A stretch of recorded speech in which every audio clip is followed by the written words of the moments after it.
All right, let's go to the Wild and Avalanche, which is the other, I think, series that most people have their eyeballs on in the second round here. Their flippers and goggles on. Yeah, it's been a wild one, and I think the Avs taking 2 at home was a massive win for them. Of course. And it got back to, after game 1, you said, I know that Montreal's going to get back in this series, but I don't know how. Right. That's how it felt with Minnesota too. I'm like, I know they can, but how? And it turns out really good puck movement and Quinn Hughes. Right. Oh, man. That when he scored, I think it was the second goal, I was like, yeah, they're winning the game. They're winning the game. They figured something out. It's funny how much offense comes into play on defense. Right? Yes. Because through the first 2 games, you're like, okay, well, Minnesota's not going to win a game because they can't keep the puck out of their net. Well, you get the lead early. It's a lot easier to plan and park the bus a little bit. And then you take advantage of your opportunities on the power play. And they just picked Colorado apart methodically.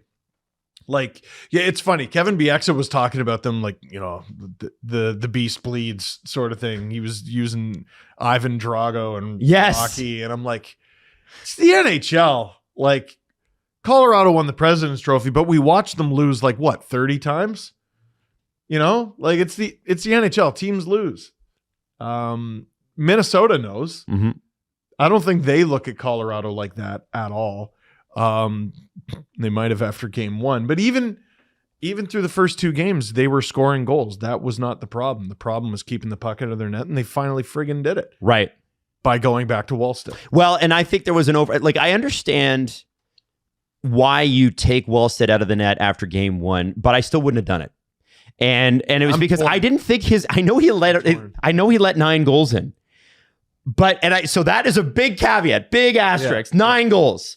And I know you've got probably the best 1-2 pairing in the league with Gustafsson in. It's pretty damn good. Right? Top 5. But I felt like it was a mistake to pull him. And I felt like not only did his you know, it seemed like a game that was just out of, like, Lucas Dostal allowed a ton of goals in game 3.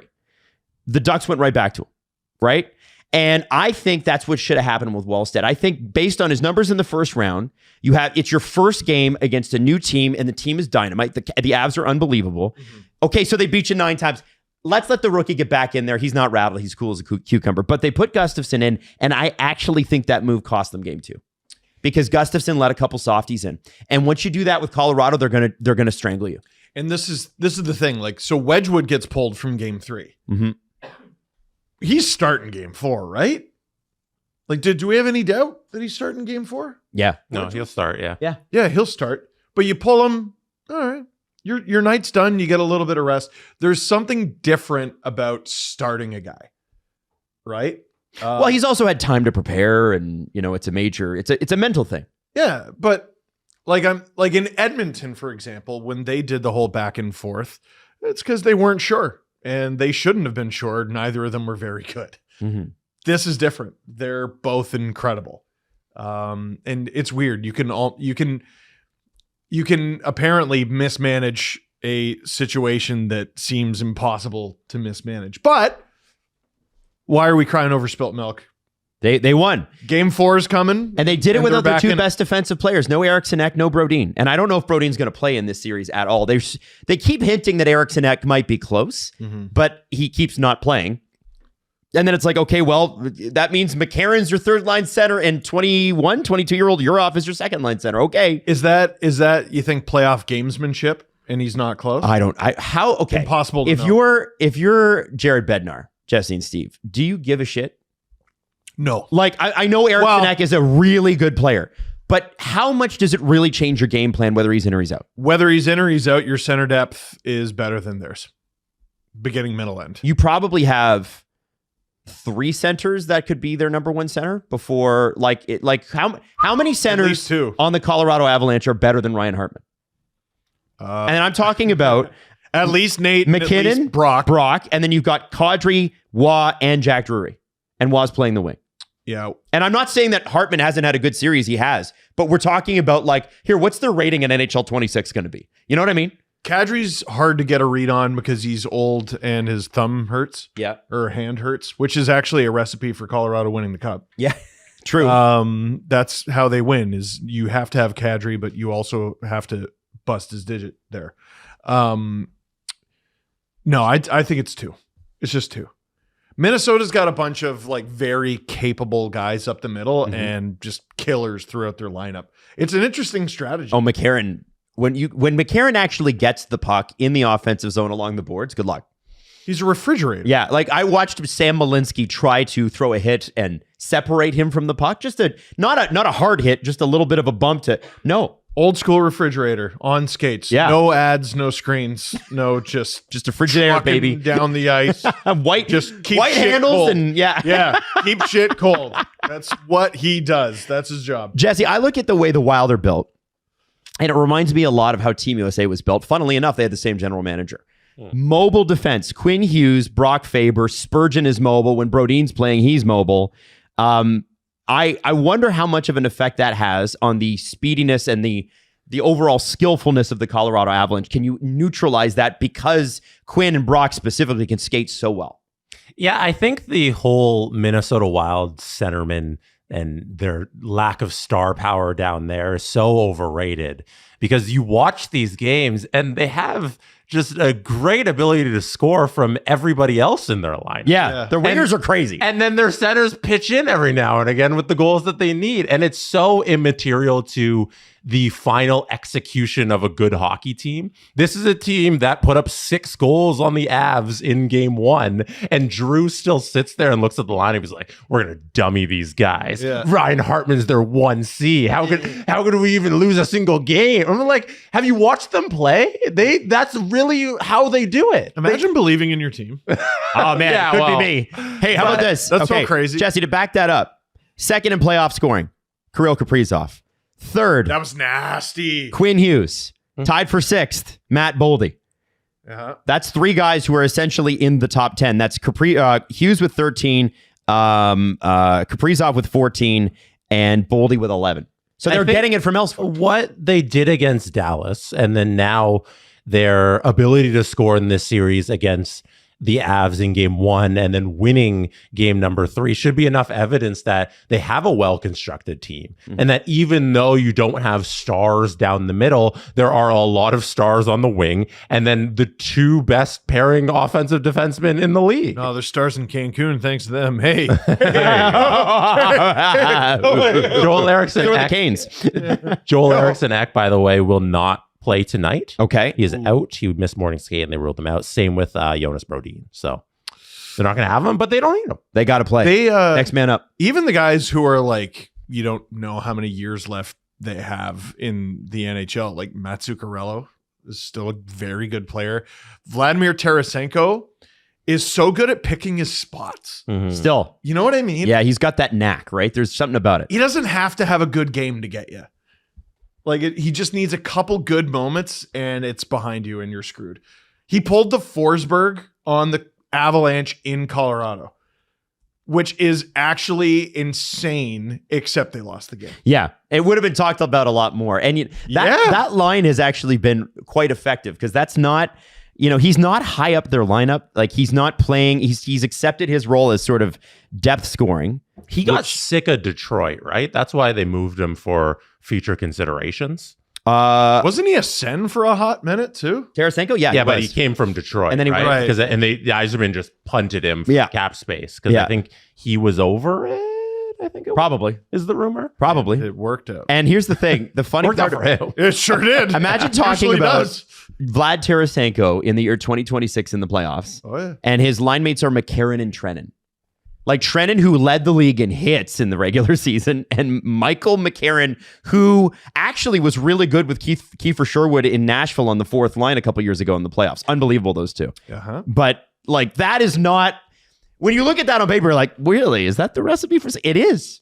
It is. It's well. It's good. Well, I feel like we've had this conversation with McCarron already, and it took him a very long time to turn into this player consistently. But a great example of a 1st-round pick who did not achieve his ceiling. Yep. Like you don't draft 4th liners in the 1st round on purpose. Yep. But has put together an incredible NHL career instead of that. One guy I remember, I want to say it was Tyler Dello, who's now assistant GM of the Hurricanes. Yeah. But way back in the day when he was a blogger, he talked about guys like Trevor Lewis, who were like that. That was a guy who was supposed to be first round pick, which you hope is probably, if you're drafting a forward, a top 6 player. He just put together an extremely consistent depth career in the NHL, hundreds and hundreds of games, maybe even 1,000. I don't know if McCarron's going to get to 1,000, but he's obviously helping Minnesota win games right now. Absolutely. I have to say too, so they put in Jeff Petrie for game 2. This is Minnesota. And then they moved him out and then put Zach Bogosian back in, who's 35, still looks strong. Add that to Marcus and Nick Foligno and Sturm, who are all in their 30s, but obviously Nick Foligno's older than Marcus. Marcus has been a factor, man. Marcus Foligno's a great player, man. You know how old Nick Foligno is? 38. I always like to bring that up. Well, I didn't mean it literally. Oh, okay. But here's how old he is. Do you remember Dion Phaneuf? This is a Leafs Sens game. Phaneuf's still with the Leafs. And Foligno's still with the Sens. He lights up Stefan DaCosta. Wow. One of the craziest hits of his career. It absolutely bombs Stefan DaCosta. The first player to jump Phaneuf is Nick Foligno. Wow. That clip is from like 2010. And he was well into his career at that 11? point. Yeah, he was an established NHL he's as old player. as you and I are. He's a 06, man. That's crazy. Yeah, it's quite the career So he's had. crazy that he's still doing it. On the Colorado side, Jesse, are you worried if you're Bednar or are you just chilled? No, this is going to be a competitive series. It's going to be close. This is what you should expect. You're not worried. You're not overly confident. It's going to come down to a 6 or 7 game series. No Avs fan is going to want to hear this, but the fact they were up 2-0 after 2, I was a little disappointed.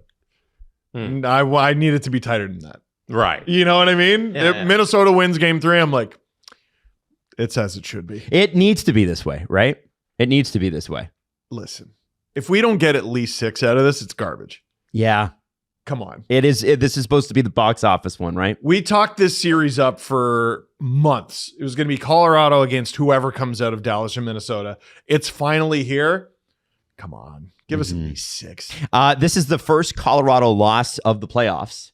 The Carolina Hurricanes are the only undefeated team in the playoffs. We'll get to them next. Don't you worry. But I think it really says something that about where Colorado is, because yes, it was a dominant win by the Minnesota Wild. It is hard to win that many games in a row, and especially in the playoffs. But the Colorado Avalanche are phenomenal. They are phenomenally built. And maybe in a couple of years, they'll be old, but that's not right now. Nope. And they have this great ability to switch guys out. They go and they make trades. They're bold. And so I don't feel like they're going to get that old. Well, who's starting in this one? Is it Justus Annunen or Alexander Georgiev? Or Pavel Francouz. Or Pavel Francouz? Yeah. They completely changed their future in net. Mm-hmm. And their present. Who's the guy that went to Seattle too and has been bad? Grubauer. Was an out. nominated for the Vezina. Yeah. He was nominated for the Vezina Trophy. And they're like, nah, you stink. Yeah. Bo Byram, Casey Middlestat, all the guys that have come in between the 2022 run and now too, right? Like guys that they've tried, hasn't worked. They've finagled a lot and they've extended their window, and it makes it so that when you get the band back together, the Kadri trade, I don't look at you sideways because I'm like, you did a lot of other stuff. Yeah, that wasn't sod for Panarin, right? That was a different thing. You can have dessert with your dinner. Jesse, what do you got? One thing the Wild should be very cautious of, and it looked better in game 3. They went 2 for 3, but their penalty kill has been a disaster and actually one of the worst of all time. Michael Russo had this stat, which I just want to read to you guys. The Wild entered the game with a 59.1% kill in the playoffs, the worst by a team that advanced past the first round since the league began charting the stat in 1978. Hell yeah. Yeah. That's actually not surprising. 59% is insanely bad. Yeah. But that's all Dallas did in that first round is they only scored power play. Dallas got like no 5-on-5 goals that entire series, and it was all on the power play. And this series, like, they looked better in game 3. They're still only 2 for 3, but if they don't get their penalty kill really fixed in these next couple of games, like,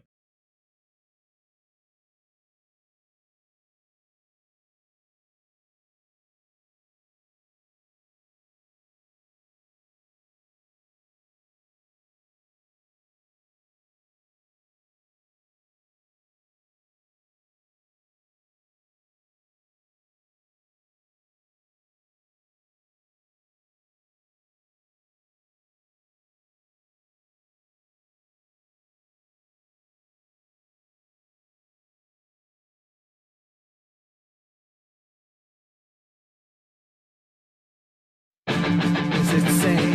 Is it possible? Still I ask myself, are we our game? It's not logical, but you contemplate, are we am I?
in the first 15. Oh no, I'm so sad. Oh, I thought I was going to get the lead. Sorry, I just have to keep doing it. I just have to keep doing it. You know? Like, yeah. Hey, you? See you in 2028. Anyway, hi everybody. Welcome to another fun night. Hey, how weird is this? It's early. It's 8 o'clock Eastern Standard Time, which means it's 6 o'clock where the Avs and Wylde are playing, and we get to watch a hockey game. I haven't seen a hockey game this early in months.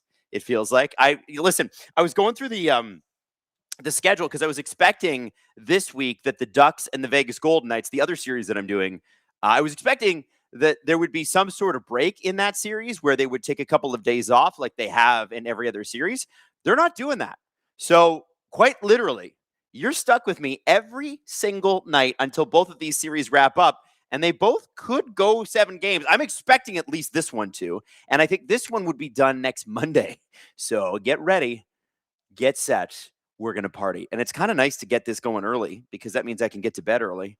And that means, that I can sleep at a normal time because I'm 38 and these things are harder to do now. They are. They're just difficult. Hey, welcome everyone. I hope that you guys, Gabriel says his head is rectangular as AF. Hey, Gabe, this sad Bruins bear, this is what a rectangle looks like. This is what sex looks like right here. This is a face that's reproduced. What you got? Now, I do want to say this.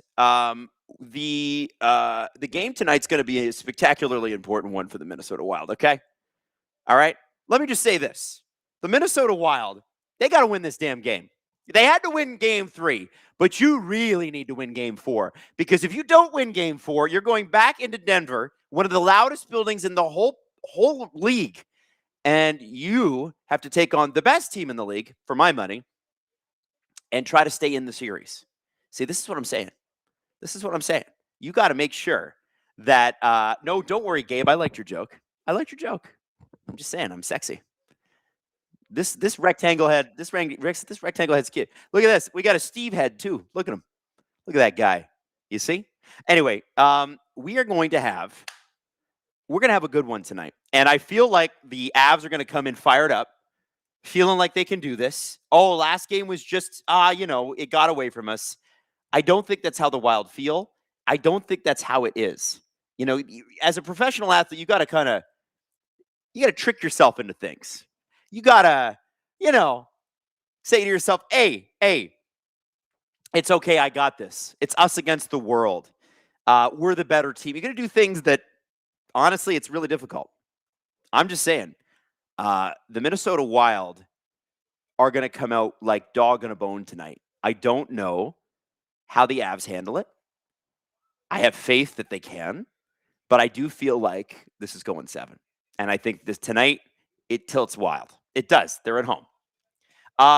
Hey, Spike, another 15-goal game coming up? I don't think so. Not in this series. I think that game 1 was just game 1. Anyway, I don't know. I don't know that for sure, but I think that's what it is. Leif Hope said, I'm honestly surprised you're streaming the Ducks playoffs game even after Edmonton's out, considering your opinions on birds. Well, I'm not really into bird watching except for when it comes to hockey. I think that's fair. The Iron Vibe says, Adam, what's the over-under on one fight tonight? That's a really good question. The question is, if you're going to take the over, which means there would have to be 2 fights, because if you're saying over-under at 0.5, then, I'm talking about a full fight where there's actual, 5-minute majors handed out, okay? Who's fighting? I can see McCarron fighting. I can see, let me see here. I could see one of the Folignos fighting. Trennan maybe. Now on the Avalanche, it's a little less clear. Maybe Ross Colton, Parker Kelly, but they're not huge. Nas can drop them, but I think he's got a hurt thumb or something. And then on the back end, maybe Brent Burns. Josh Manson is apparently back, but I doubt coming off an injury he will. Because I think here's the thing: you got to have a partner that's relatively in the same spot as in the lineup as you. You rarely see high skill players going at low skill players unless it's Brady Tkachuk off the opening faceoff against Jordan Staal. You know what I mean? It just rarely happens. So I'm going to say I'm going to take under. I don't think there will. If there is a fight, it'll just be the one. VP says, thoughts on the KHL playoffs? It's a Carsey season. I have not seen the KHL playoffs, and I know you meant crazy. I have not seen anything. You know what? I don't really pay as much attention to the KHL as I should, because there are some damn good hockey players in there. But for a while there was a few seasons before the Ukrainian conflict, honestly, where a lot more Russian guys were coming over from the KHL and trying things off. Remember the Leafs had Barabanov, and who was the other guy? Barabanov and Ozhenko, or whatever his name is. Ozhenko. Remember, it was the OZH. You guys know what I'm talking about, right? There just hasn't been a ton of that. And I think because, you know what? Like, life for a hockey player in Russia in normal circumstances, I don't know what it is right now. It's actually pretty good. Pretty good. Batflip says, did you all see Quinn during that anthem? I think Quinn's ready. He's seen the ghosts. We're about to get lined up for the face-off, by the way. Landeskog is out there. Quinn is out there looking scared as hell, but you know he's not scared. He just looks it.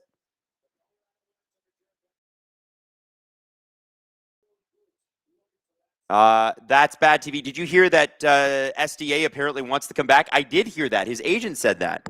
I mean, listen, give him a shot in the AHL. He wants to come back to the Leafs too. And the face-off is won by the Minnesota Wild. We're underway. How quickly? Okay, here's the question for the chat. How quickly before the first goal? And I'm going to say, is it before the 5-minute mark or after? Meaning 15 minutes left in the first period. 5 minutes into the game. Well, we all did basic math, right? So do we get a goal before the 5-minute mark of this game? Retro Man says Nick Foligno goal tonight. Book it. That's a bold call. Although him and Marcus look pretty good on that fourth line. Here comes Necas, and it looks like Nathan MacKinnon kind of fell and went offside. And he looks pissed. But Nathan MacKinnon doesn't play hockey happy. He plays it pissed. So we got a couple people saying yes within 5. Goose says it's going to be after 15 minutes. Jacob says after. Flo Celli says, but is he fighting for love? You know, I don't know. You'll have to ask him. I'm going to have a little bit of coffee here. All right. Puck down into the Av zone. A lot of people are saying after. Amanda says, I feel like Nas is going to get it the first goal of the game in the first 10 minutes. Goose says, farty Nietzsche's. Oh, we got a little bit of pushing and shoving. I wouldn't count that as a fight, though. Brock Nelson and Brock Faber. The Brocks.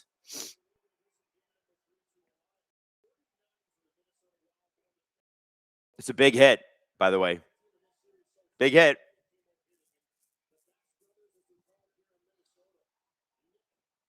So Yurov was I think Yurov was the target of the Avs' anger.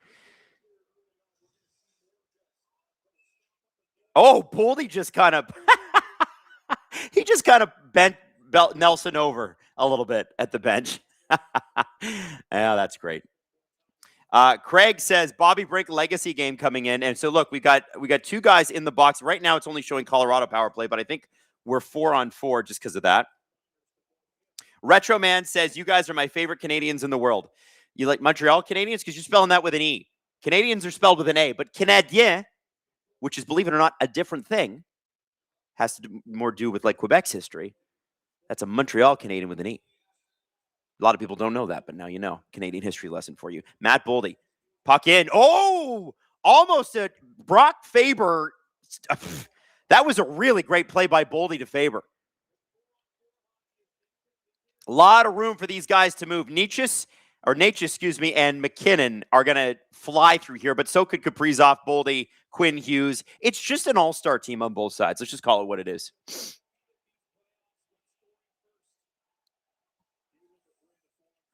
Philly misses our onomatopoeia boy. That's funny. I like that. Ooh, almost a giveaway there. Woo! You don't want to trip over that blue line, Matt Boldy.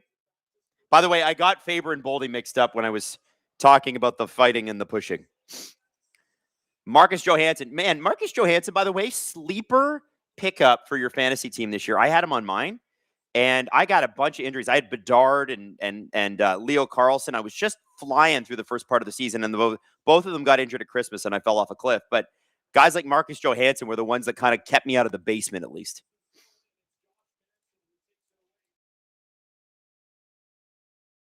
Conga says, as Buffalo series possible going to Game 7 is better. Is it better for Carolina to wait 1 week or only rest? Or will they get worse if they don't have their rhythm? You know what? With Carolina, with a normal team, I would make the argument, hey, yeah, you could have an issue. Oh, wow. Faber really almost scored there. Look at this pass by Boldy. It's absolutely perfect. And Faber just I think he's got McKinnon on him and kind of didn't get all of it. 4-4 for 26 more seconds. Imagine how entertaining this series would be if it was all 4-4. Just a shootout. So anyway, with the Hurricanes, I think they're such a well-oiled machine, I don't think it's going to matter. But they are going to sit for a while. Like, it's something like 11 days. They're not going to start their series till May 20th. Nathan McKinnon behind the net. Taves out front. Oh, McKinnon actually found him. And Taves had 4 points in the first game of this series.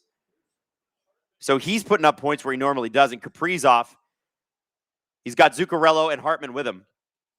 Tries to get it to Quentin Hughes. Hughes misses that pass, and they're going to have to turn back. Brock Nelson to Ross Colton.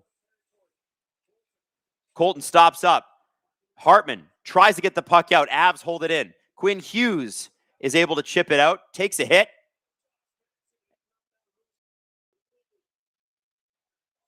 Quinn Hughes with the puck again. Oh, no, that's Bogosian. That's very much not Quinn Hughes. Ooh, Tarasenko tried to lay a hit, but it didn't quite work out for him. Got reversed a little bit. Middleton. Nice hit there on Parker Kelly. Oh, this game's getting physical. There's a little bit of hatred in the building. Are you excited about that? Let's go. I'm a Bruins bear. I don't like hatred. Anyway, sorry. I got to stop doing that.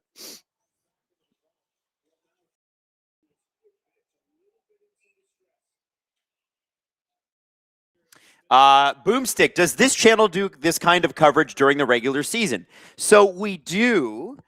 We tend to do the Leaf games because we did start out as just a bunch of Leaf fans, but the channel has become our shows are very just NHL focused now. So we tend to cover the whole league a lot more than I guess maybe we used to like 10 years ago. So yeah, maybe we could pick a game of the week or something like that during the regular season if there's like some major matchup or whatever. But a lot of times during the regular season, it's very localized to, their own fan bases. So yeah. By the way, big shout out to Maddie and to Robert. Robert is modding the stream tonight. Everybody say hi, Robert. And everybody say, hey, Mad Dog. What up? Oh, it's Justin tonight. It's not Robert. Oh, well, hello, Justin. Oh. Hey, are we giving stuff away? Oh, yeah. Okay, all right. All right, I'm going to tell you what we're giving away in just a second. Shot just to the side of Wallstead.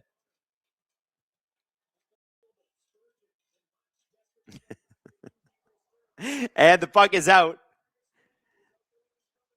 The Folignos. Shot. Who said Nick Foligno's going to get a goal? He at least got the shot. So, this is what we're giving away. Iceberg. The happy bird from Pittsburgh. Iceberg, get it? Iceberg, and he's a bird. You see what I'm saying? Yeah, anyway, we're giving him away. Look how happy he is. He's like, come on!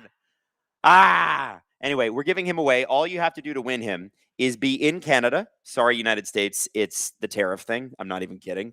We can't. It's so expensive to send this shit to you now. I can't do it anymore.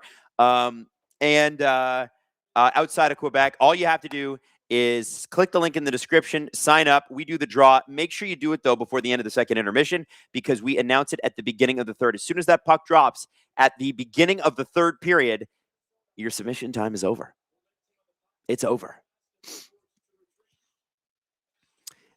Steve will be jealous you have birds. That's true. That's true. But you know what? They kept them away from Steve because I think if Steve took these home, I don't think they would ever leave Steve's home. And Justin and Maddie know this. Oh, the fans do not like that icing. By the way, we're 5 minutes into this game, and there's only been 3 shots. Quite the difference from the 9-6 game. Ryan says, Adam, how's that spark bracket looking?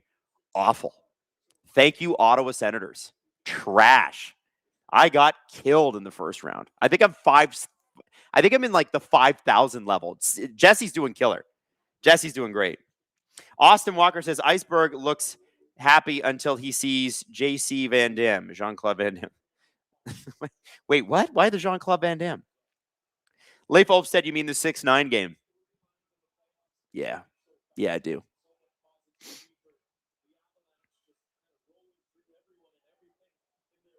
Oh. Kaprizov.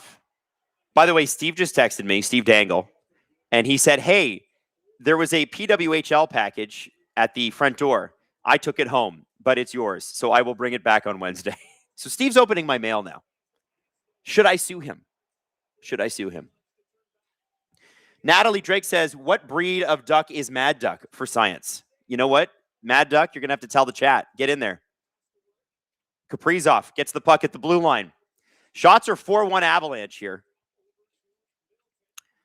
Not much happening on the offensive side of the puck for either team, but I guess it's tilting slightly in the Avalanche's favor in the early going.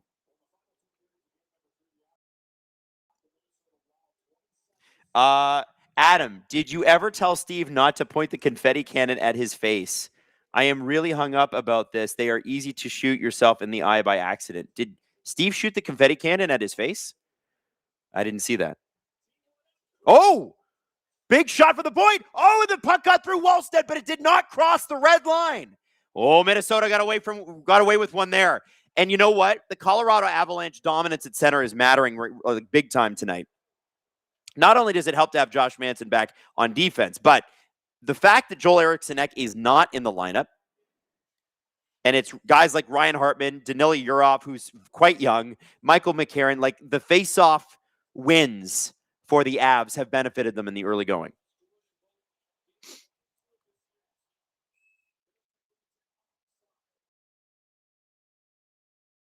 Austin Walker says Iceberg and Van Damme fought in sudden death. Oh, really? Oh, listen. If that's a wrestling reference, I don't get it. I'm sorry. Steve knows that stuff a lot better than I do. I watched wrestling for a solid 2 years straight, 3 years maybe. And I went to WrestleMania. And Justin's going to hate this. I kind of outgrew it. Now I've really offended Justin. He's going to hate me in the chat all night. Oh, no, that's a real movie. Oh, it's a movie reference. Well, shit, I didn't watch a lot of Van Damme movies either. But now Justin hates me for two reasons. I haven't seen that movie, and I just insulted wrestling, which is a big no-no. Big no-no.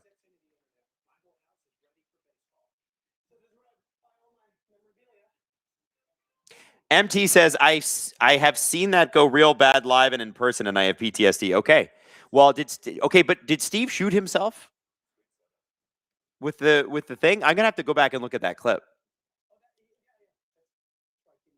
Renee says, Adam, how's Jesse? Is he still good? He's A-okay. He was on the show today. And he's bringing jokes. He had jokes. He looked like he was getting back into it, you know?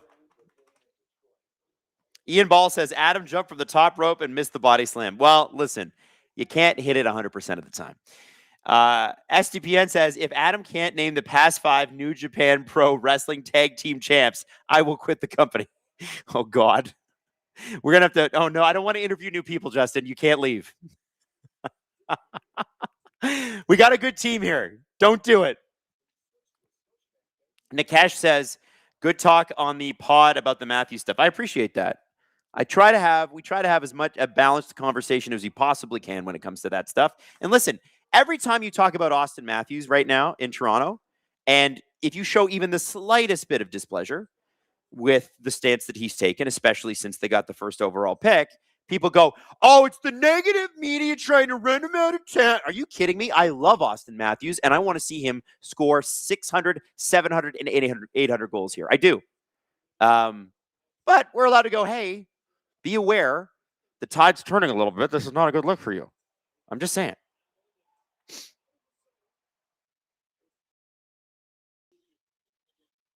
Oh, here's Van Damme fighting Iceberg on screen live. Thank you, Maddie. I'm so glad the duck got it. Wait, is it on there? Oh, there it is. Wow, he did. Oh, he did fight him. Oh, that's cool. And McCarron is furious right now. He's furious. He's going at Manson. And he's pissed. And he dropped the gloves, but nobody wanted to fight him.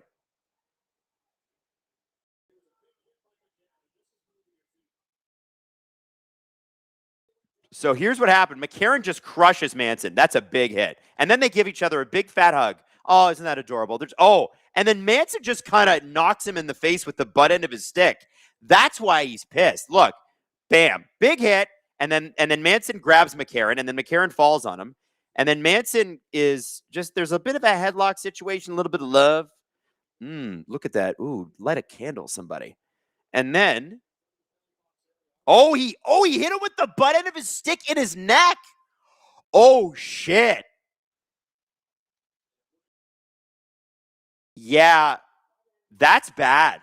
That's really bad. That's really, really bad. Oh, man. First, it looked like a sexy party, but then Josh Manson ruined it. Didn't use the safe word. Come on. Yeah, and the refs are taking a look at it. Yo, this is... Okay, I don't want to be too crazy here, but this could be interpreted as an intent to injure. Maybe a 4-minute, but that's got to be a penalty. They've got to call this. Like, you can't not call this. But that's a potential intent to injure. You can't do that. And Manson just came back, too. That might be fine territory, too. So somebody said that in the chat. I think you're right. That's fucking dirty, dude. That should be a major. Like, that's such chicken shit. Like, that's worse than what Ridley Grigg did. That's worse than what who was it last night? Arber Xhekaj did to Sam Carrick last night. Way worse. Way worse. Because it's the butt end of your stick. Yeah, look at him. You could say he's effing butt ending me. He's butt ending me. You can read his lips. Katie says you got to be a master like Marchand or Bennett to get away with that kind of stuff. You do. Those guys are masters at it, and they do it all the time. Sometimes I think, man, these guys must forget they're on TV. The Panthers never forget it. Monster says it's under review for a major. Of course it is. Victoria said that's worse than Bennett v. goalies. There's only ever one winner in that scenario, and it's the Florida Panthers.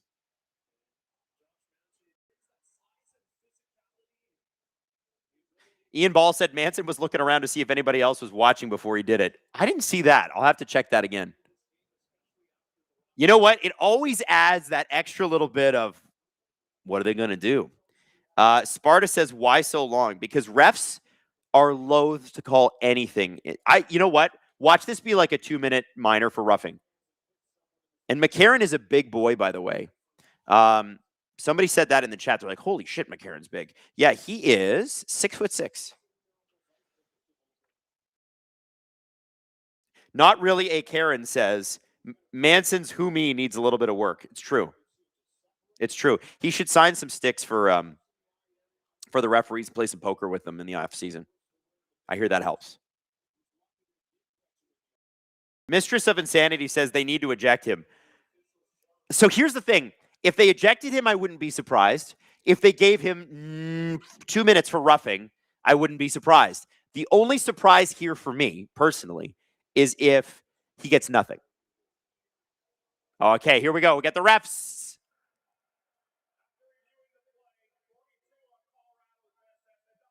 Double minor. Okay. The medium ground. Double minor. This is big for Minnesota. This is real big. And it's also, like, I know Josh Manson's back and he's excited and he's a physical guy. That's a really stupid penalty to take. You don't need to do that. Like, what are you doing? Here, I'm just going to fix my camera a little bit. Woo, sorry. You don't need to do that shit. You know, like, this is what I'm talking about. Whoop, sorry. There we go. It's kind of centered. Whatever. Doing my best.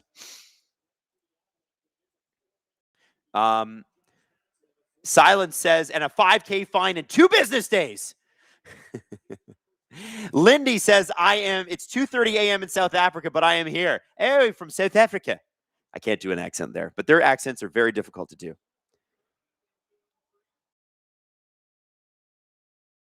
Nikesh said, well, prepare for fights the rest of the game. I definitely think there's going to be some fights.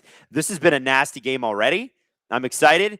Face-off was won by the Wild, but it was won with a little bit too much gusto as it split the D and went all the way back down to Wallstead. So Quinn Hughes is there to grab it.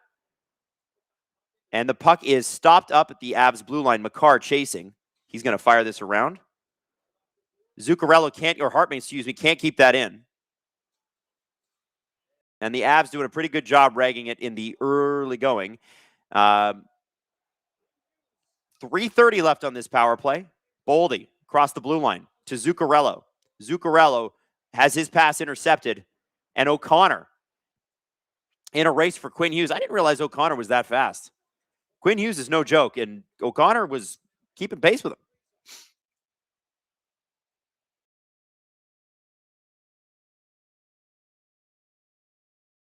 Boldy. Oh, with a great move, but he's done it. Oh, we got it wide open. Oh, sorry, my mouth could not keep up with my brain there. Zuccarello can't keep the puck in, and O'Connor's all over him too. O'Connor is faster than Zuccarello, but he's going to go off for a change. And it looks like the Wild are going to the bench. Chloe says, why is it a 4-minute if there's no blood? This is the second time I've seen this happen in the playoffs, because it was an intent. Like, he was an inch away from a 5-minute major because he hits him with his stick. So a double minor for roughing, it's not high sticking. High sticking, if it's bleeding, that's when you get the double minor. But this is a roughing call. You're off. Hey, we never see the second power play unit for the Minnesota Wild, and here they are. Spurgeon is the guy in front of the net. That's weird. Tarasenko behind the net, still knows how to pick his spots. 34 years old, scored a big goal earlier in this series. Unfortunately, they lost that game, but it was a beautiful one. Shot, Boldy. Oh, Tarasenko got a shot at the rebound, and the puck, it just went through the stick of everybody, and down the ice it goes.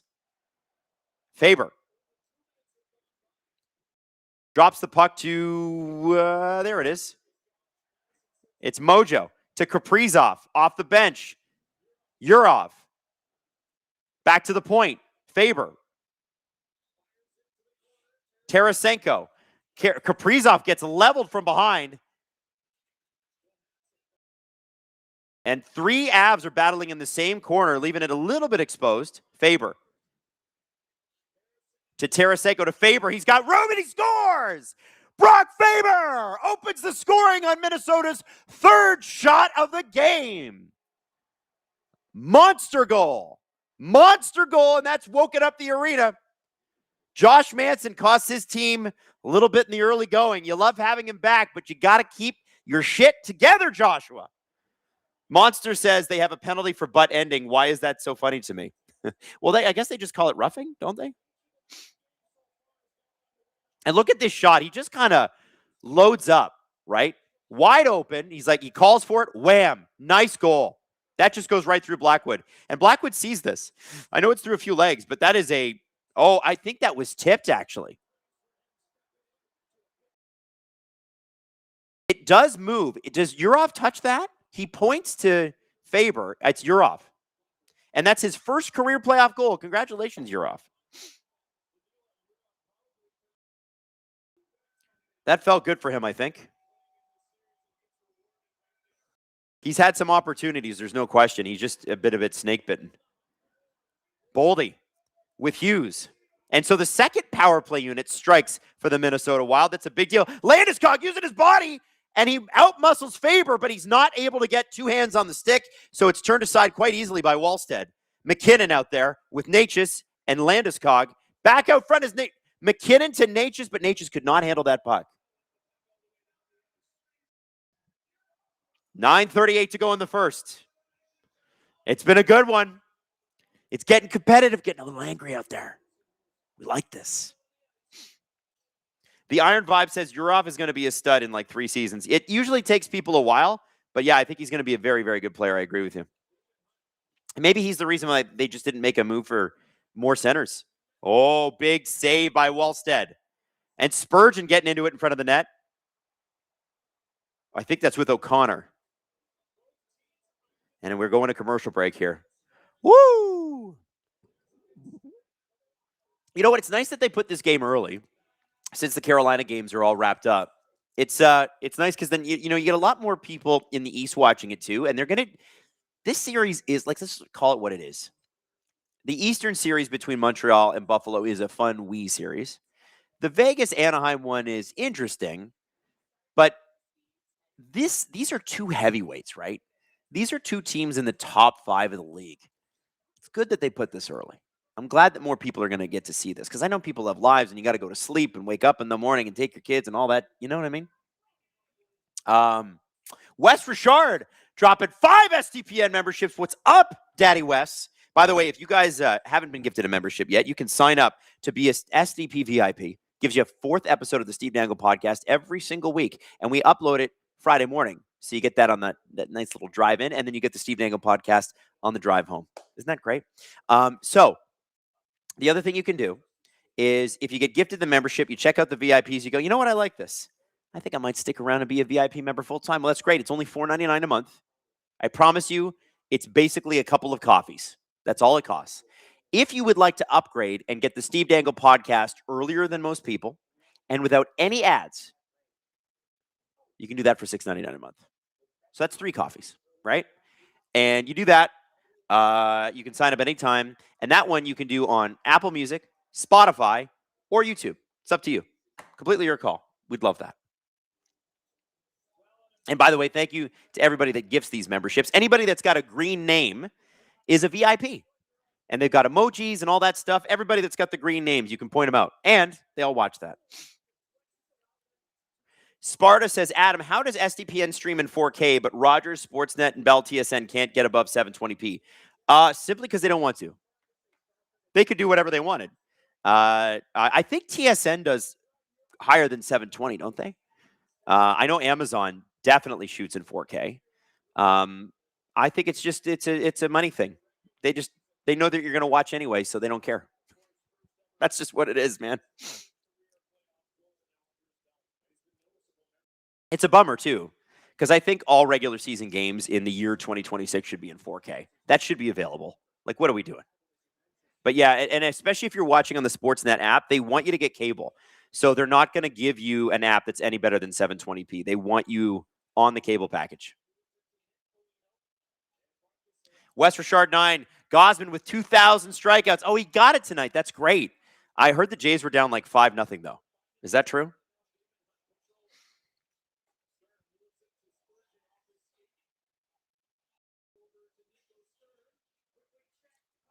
Oh, okay. Look, so watch this Foligno line. I love these guys. Marcus Foligno is going to crush. Watch. Bam. Marcus Foligno has been throwing the body like a maniac all playoffs. Justin says, if you can name 3 current professional wrestlers, I will gift subs. Ooh.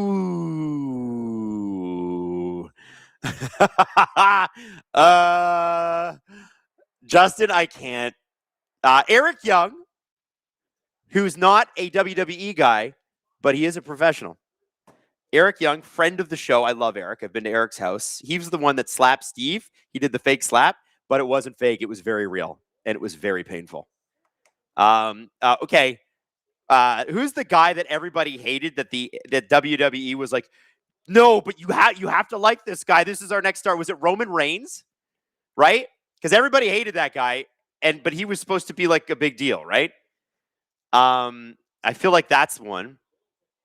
And then, okay, I'm gonna get this. Okay. Like, does Triple H still count? He's still a part of it, right? Because he was from my generation. Triple H must count, right? Because he's still involved. He's still getting the storylines. Am I right?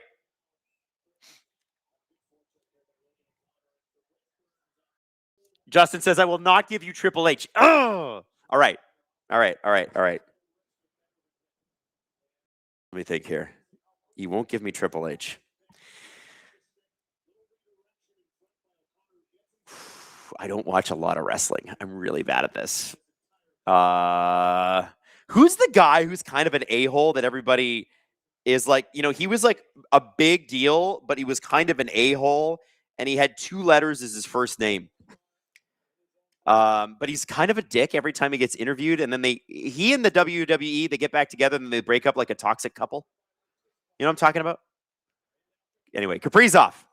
I'm coming back to him. He kind of reminds me of Rob Van Dam, who I know you're not going to give me, but Rob Van Dam was awesome back in the day. Electric. Kind of an a-hole, describes almost every professional wrestler. It was 2 letters, and then it was his last name. Shit. And I'm not looking at the chat, except for I can see Justin's messages, but I'm not looking at the chat. Oh, Kaprizov with a shot. Here we go. Another one out front. Oh, and they just miss. Oh, Faber had a beautiful opportunity, and the puck jumped his stick at the last second. Kaprizov creating a bit of a nightmare out there for the Avs defenders.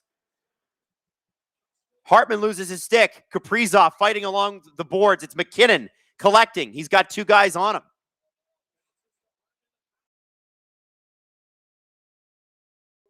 Is it? Oh, who's the guy? Wait, is John Cena retired? Is John Cena retired? John Cena counts, right? He turned heel, but did he retire? John Cena? Does that count? Oh, who's the guy? The brother, the Paul brothers. Logan Paul. Is Logan Paul not a wrestler? Oh, and there's a fight along the bench. Logan Paul, right? Logan Paul? Is Logan Paul? It has got to be Logan Paul, right? Pat McAfee. There's a Pat McAfee's a professional wrestler. There you go, Justin. Woo! I got 4 of them. That counts. Yay! We did it. We did it. It's tough to watch the game and then do this and whatever. Justin dropping 10 SDPN memberships so 10 of you can be VIPs. Let's go. I hope everybody that gets one gives Justin a big thank you, and I hope you check out our VIPs. I'm seeing some NHL logos in there. Oh, CM Punk. That's the guy we wanted to talk about. Apparently, he's a huge dick. Not has a huge dick, is a huge dick. Because you listen, when they got those spandex on, you can see everything. Like total a-hole, from what I've heard, but then also super talented. Am I right about that? Nikesh says, doesn't The Rock count because he goes back and forth? I don't think The Rock's in the WWE right now, though, is he? It's always fun when he comes back. Brad flips and birdie putts. 5 SDPN memberships. Let's go. Sports Talk Judd says we should specify its current regular members of pro wrestling.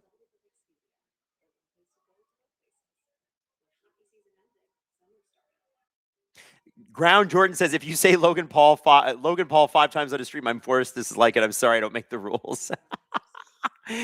Well, I don't watch enough. I don't consume any Paul Brothers content, so I don't really know what's going on over there. All I know is they poked the thing that happened in the forest where they poked the dead guy, which was pretty weird. But that is quite literally the last thing that I can remember them doing, other than I see them on like Netflix promos for wrestling. Katie Faye says, apparently CM Punk is actually awesome. My friend met him and he's delightful in real life. Oh, okay. Well, fair enough.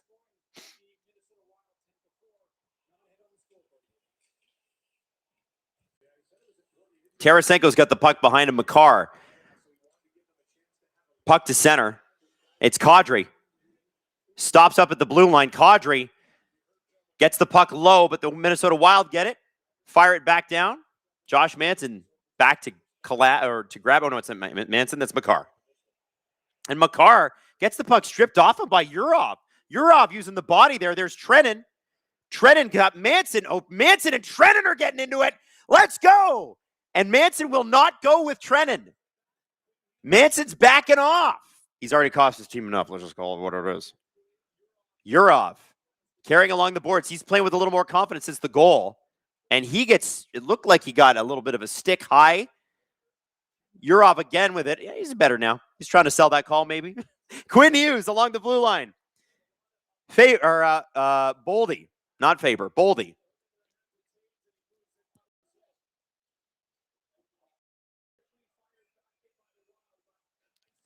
Icing call. 4:48 to go in the first. Justin says CM Punk is okay. Okay.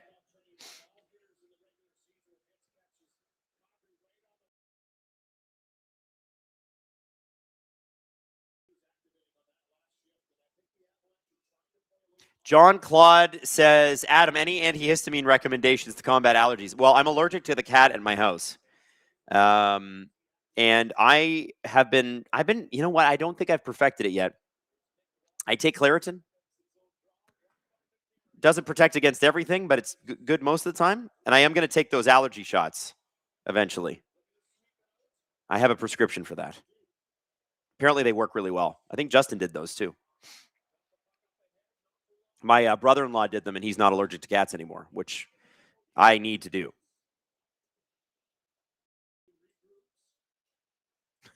Josh says, that's quite the predicament to be allergic to your own pet. Well, you see, I met and married a woman who had a cat, and he's a big, fluffy white cat named Teddy. He's a very, very social cat, too. Like, he loves people, dog-like. And I didn't like cats before I met Teddy, and I kind of like him. He's a good cat. And it kind of sucks because, like, he's a lap cat, loves to just lay down and purr. And I can't do it for very long. Oh, Justin says, I did the shots, and they do work. I also take Blexten, which is great. I'm allergic to my dog. Worth it, though. She's very cute. Blexten, I will check that out. Anyway, I married my wife. Cat came with, and he was a bonus.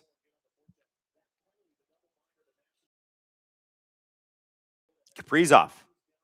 Down low. Hartman collects. And he kind of weakly backhands it. Landeskog's able to get it. Through center ice come the Avs. It's Necas, who's been skating like the wind this entire series. His reach and his skating is unbelievable. It's kind of crazy, you know, the growth of Marty Necas in the last 3 years. You think about what he was in Carolina, and there was a point where they were like not playing him on the power play. And he was like, okay, guys, can you just trade me? And it took them a year, but they finally did. And I got to be honest, like, I was pretty critical of the Rantanen trade. Seems to have worked out pretty damn well for the Avs. Necas is awesome.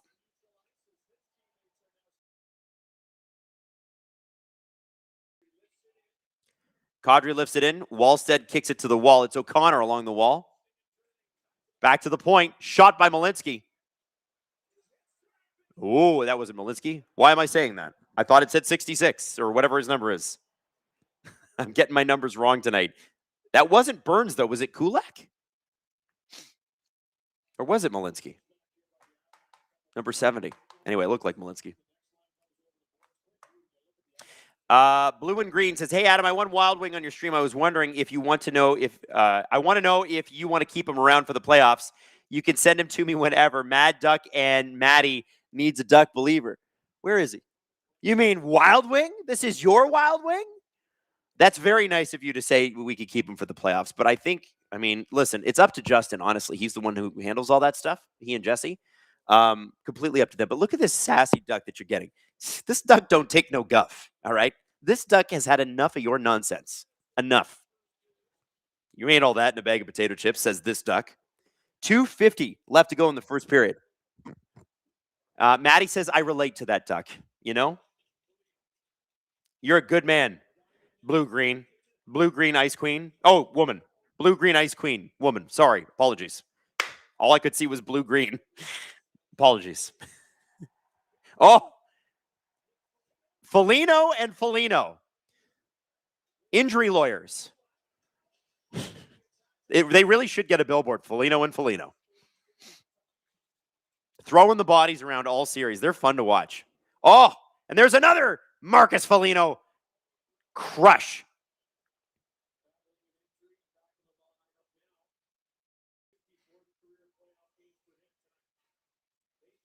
Nathan McKinnon. Oh, McCarron breaks it up, and it's going to be Urhoff and McCarron. Or, sorry, excuse me, Trennan and McCarron. And watch out, Trennan's a big boy. Likes to throw the body. Most hits in the NHL. And they're digging behind the bench. And it's Brent Burns, who's probably the only one big enough on the Avs to take on McCarron physically. And this is and Trennan comes up with it. Trennan now after Necas. And Trennan nails Necas. And somebody lost the helmet.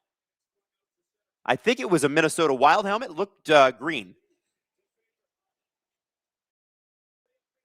Faber to Trennan. Or excuse me, to Urhoff. Boldy. Avs are doing a really good job of breaking up the flow of the Minnesota Wild. They keep coming, but the Avs keep stopping it as soon as they get to the slot. Some strong defense from the Avs. Look at them. Just forming it, literally a wall there. Johansson, back to Hughes. Hughes across to Faber. Yurov takes a poke at it, looks for a second goal, but Blackwood's got it.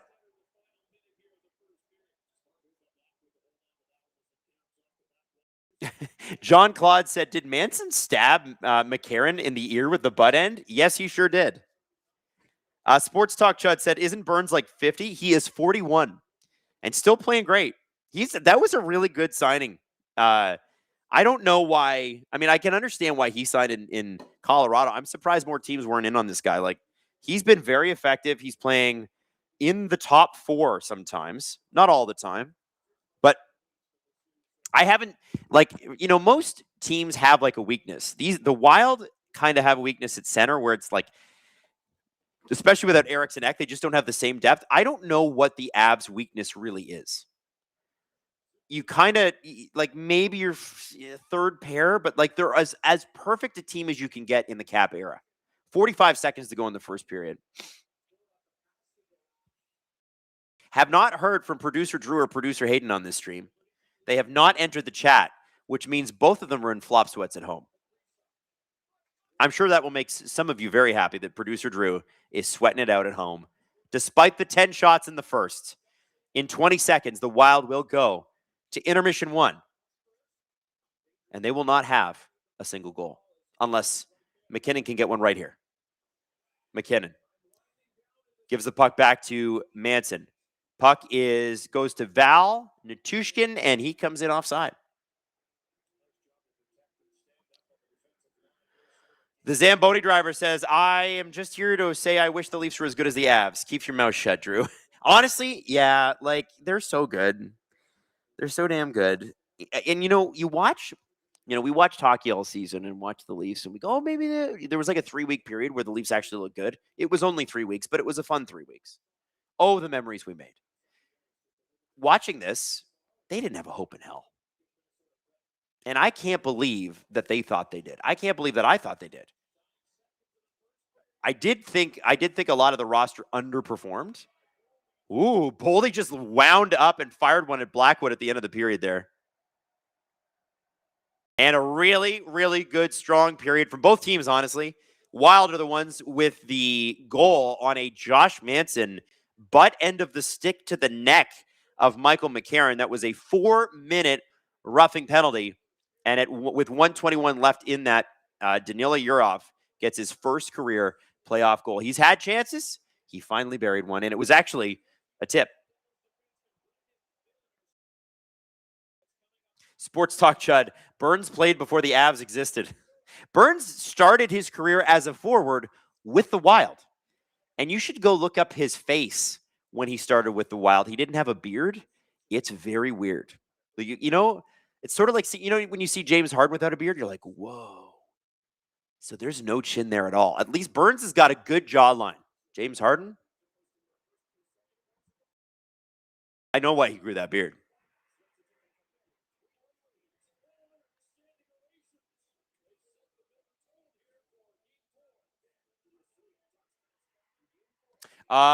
VP says, I have a suggestion of the scoreboard. Add total shots to it.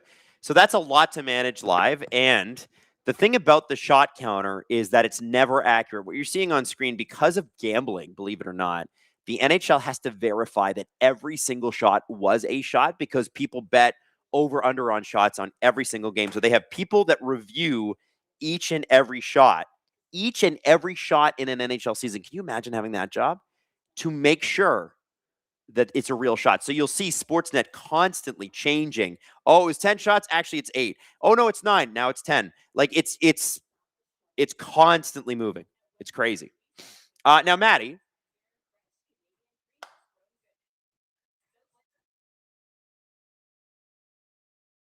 Ooh, I like this. Okay. So Buffalo and Montreal series update conversation. And it's been a hell of a series. And you know that we're going to be back tomorrow with Steve Dangle doing Game 5. Or is it Game 4 tomorrow? Is it Game 4 tomorrow? It's Game 4. Yeah, game 4. Wow, it's only game 4. Woo! Man, I've been working a lot. Holy moly. So yeah, game 4, Buffalo, Montreal tomorrow. Montreal's up 2-1. So Steve's got that stream tomorrow. I've got the Vegas Anaheim stream directly after it. So we got a double feature tomorrow night, which is going to be sweet. Why don't you guys watch this clip, enjoy, and I will see you after. This series has a whole bunch of twists and turns. Buffalo comes out, tears it up in the first game. And that was what we talked about Friday. I was just like, yeah, Montreal is probably going to get their licks in this series, but I can't picture them based on game 1. Buffalo had them solved. Now game 2 and 3 have passed. Wow. What is the difference? What has happened? Is what are we doing here? What's going on? Yeah. That's the goal now. Said the Habs 6 times. Right. The 7th one wasn't counted. What are we doing here? I watched game 1 and was convinced the Buffalo Sabres were an unstoppable force of nature that played at a pace that Tampa doesn't. And even if they have, even if Tampa has a few things that Buffalo lacks, Buffalo is so strong in this one area, which is just speed and intensity, north-south offense. They're so strong in that area that Montreal's just not going to be able to contend with it. Games 2 and 3, I'm like, is Buffalo a good team? I don't know what to make of the series at all, other than Buffalo's rattled. They're rattled in a big way.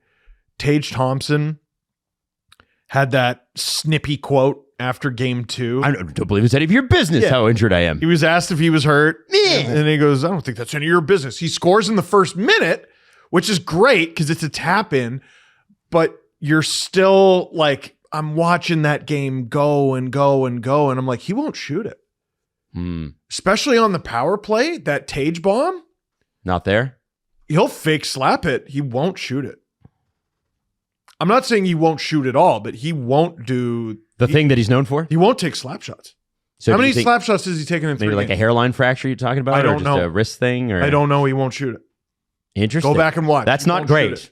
No, it's not. Especially if the Habs have figured that out on account of, well, there's one thing you don't have to worry about on the power play anymore. And he has the puck on the power play a lot. But they're using Darlene a lot. I noticed they were using Josh Doan a lot more as well. And even though he's allowed so many goals over the last 2 games, I'm not left with the notion that Alex Lyon's the problem.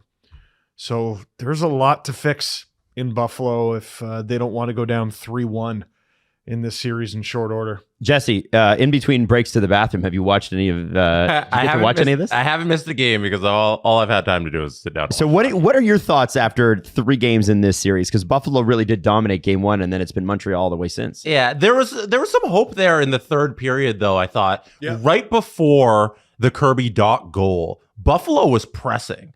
And they had an opportunity on a couple of good chances to make it a 1-goal game. From the second, Darlene scored to make it 4-2. Yeah, that was late in the second there, right? And then so I thought there was some momentum gaining, but it always felt like when momentum could have been going Buffalo's way, one, they took a dumb penalty.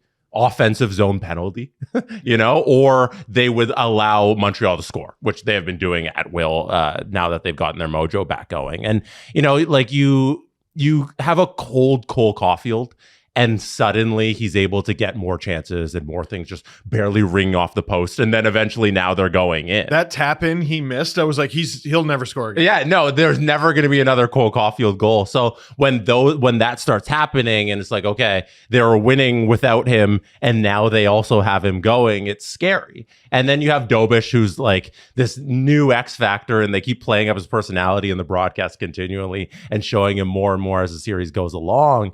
And it looks like it's going to be a hard task for Buffalo to win this series, but I wouldn't count them out because they were in this game if they were able to just get a couple chances there early in that third before that Dach goal. I was a little worried about Dobish when he got piled on at one point. I was like, oh. Mallenstein? Yeah. Just a torpedo.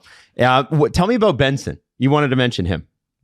Oh, well, okay. So, this is going to be a difficult episode for Buffalo Sabres fans, obviously, but I wanted to pump their tires a little bit. And someone who we've never criticized on the show, Kevin Adams, for selecting Zack Benson, I think it was 13th overall 2023.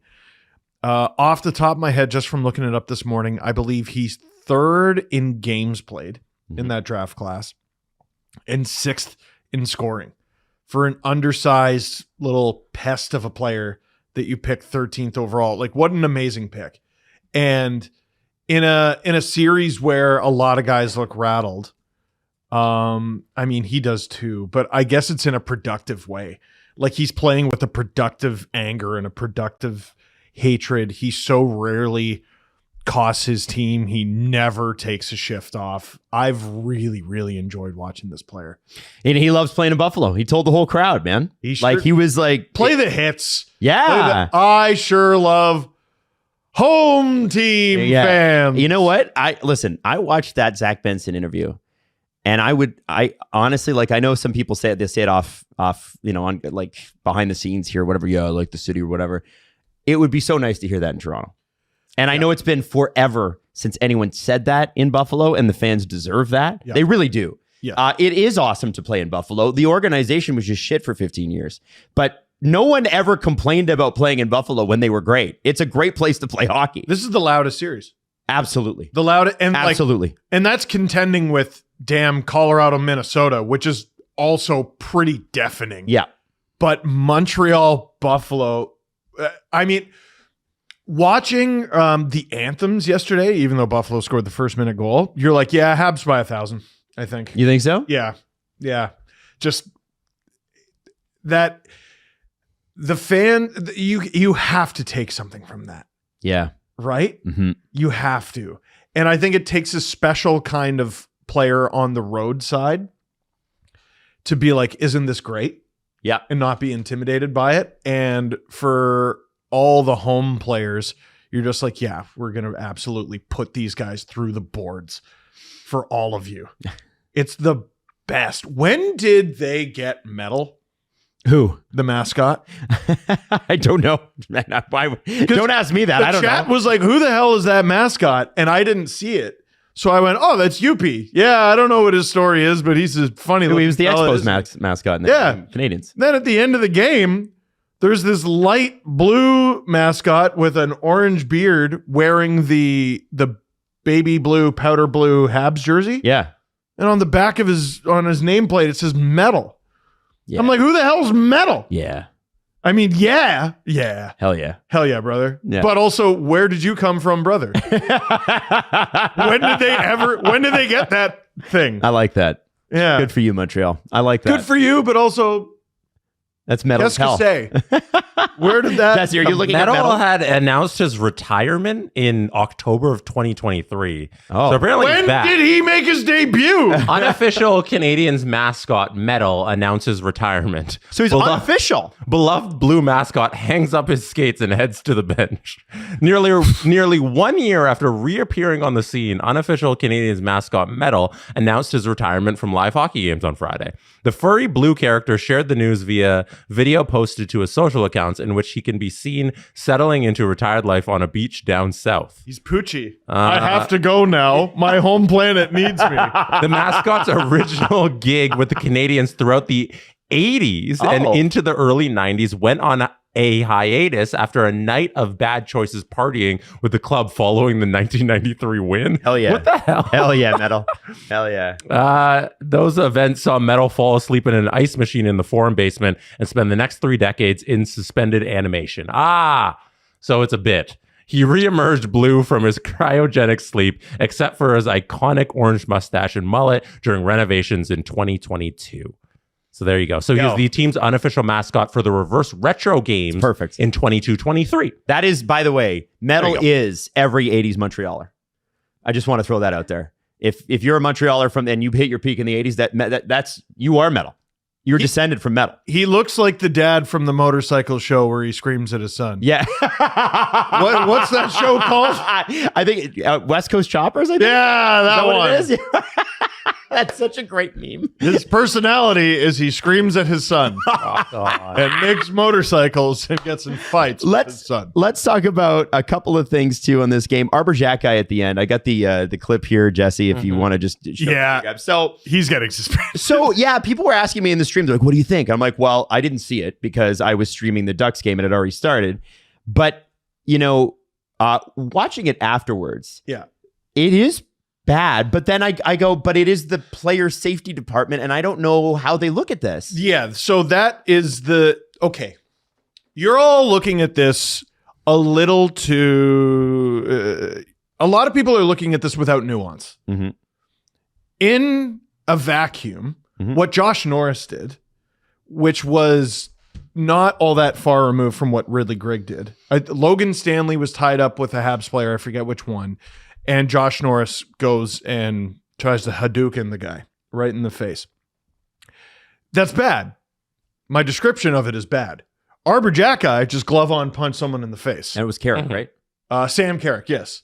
That's bad. So here's him winding up, and then Hadouken! Oh my God. Guys, now this happens you have in to every watch game in a Florida Panthers series. Not like this. No. I mean, yes, but also no. It happens in every Florida Panthers game in spirit. Okay. This is flush. It's a knockout punch. He knocked him out.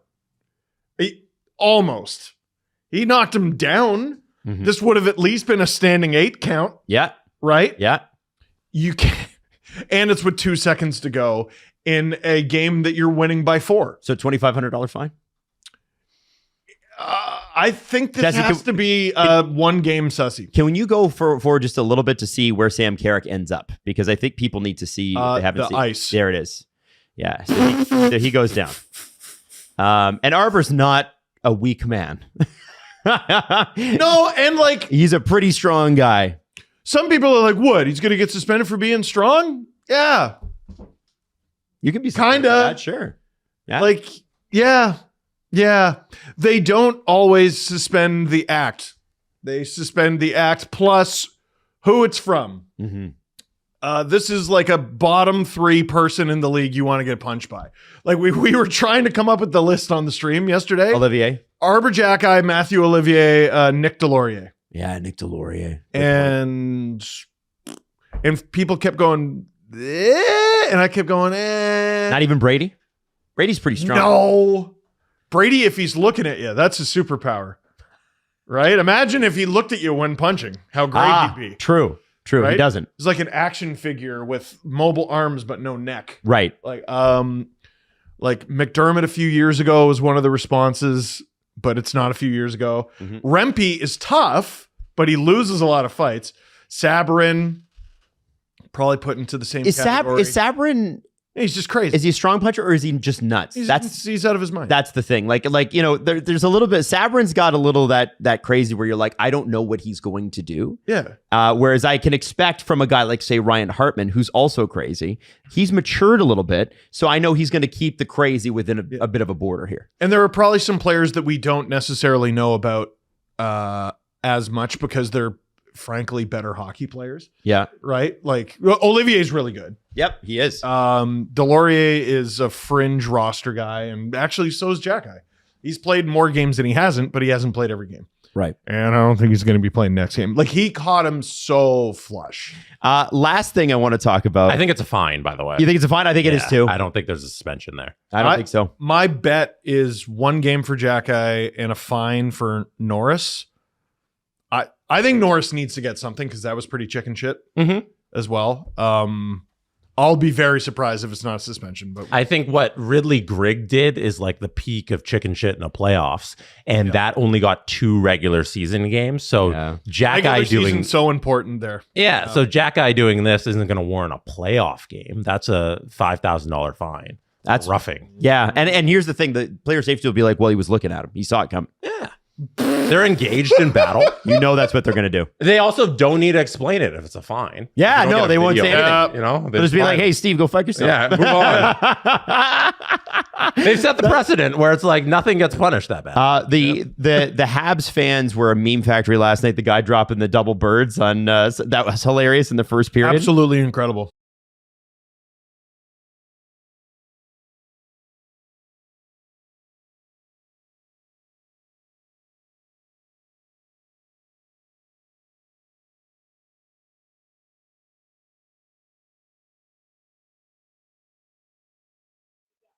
What the hell do you want anyway? Oh, sorry. Yes, hi. Welcome back. Shall we have some fun? Listen, I spent the intermission just chilling on the couch over there. Actually, in the room where I used to do the streams before. You guys remember that with the yellow wall? The crotch studio between two crotches? Just hanging out on the couch there, reminiscing. And I am so grateful that we don't have to do the Vancouver-Nashville series again together. Because, boy, that was pain and that was suffering. Anybody that was here for that, I know there's a few people that were. I don't know if Sedin Magic 15 is in tonight, but every time you see Sedin Magic 15, that's where him and I became friends, that series. And we all got through it together. It was pain. And I get to do this. Wild Avs. Period 2. Come on. Nobody's going to get this like we get this. You guys are hardcore, man. You're hardcore fans. You're in here because you love this. A lot of you are fans of the teams, but some of you are not. Some of you are just like, I'm just doing this for the love of the game. My team's already out. But this shit is great, man. Second period. Chat is on fire. Boom. Perhaps I overstated it a bit. You guys are actually pretty chill. But when the goals go in, you're up. You're fired up. Now, second period. Here's what needs to happen. The Avs need to score in the first 5 minutes here. I think they got to set some tone. But the Wild, I think the fans, you can hear the Minnesota fans who are very loud normally. They're a little bit quiet right now because you know what? Oh, here we go. Oh, Hartman had an opportunity, but the stick of an Av defender got in the way. Rene said, Adam, I need to know, Gavin McKenna's mother faces charges in Pennsylvania of furnishing liquor to a minor. Are we in trouble? No. That's like a misdemeanor. What's it going to, they're not going to, come on. And yeah, she probably bought her son booze. Also, American drinking laws are insane. What do you mean you can't drink till you're 21, but we'll send you to war? It's bizarre. I think the same in Canada too. Oh yeah, no, we'll send you to war at 18, but you can't drink till you're 19. How about this? You don't want me to drink till I'm 19? Fine. Then I shouldn't have to go to war. Kaprizov with a shot. I think you should be able to. If you can pick up a gun, you should be able to pick up a beer. One is a lot more dangerous than the other, shall we say. That's my opinion. But anyway, I'm not excusing what she did. She broke the law, apparently, allegedly, maybe. I don't know. And also, like, are they really going to pursue this? Come on. The story is that he stood up for his mom because someone started calling him out on the street and he punched a guy in the face. And like, I don't know. Like, here's sometimes you got to go like, okay, what are we punishing here? Okay, so if she gave booze to a minor, it's bad. Fine her. Move on. Unless it was really bad. And I don't think it is. I don't know. To me, it's like this kind of shit. I'm like, oh, why are we wasting our time? Go after somebody who actually committed some crime and hurt some people. Okay?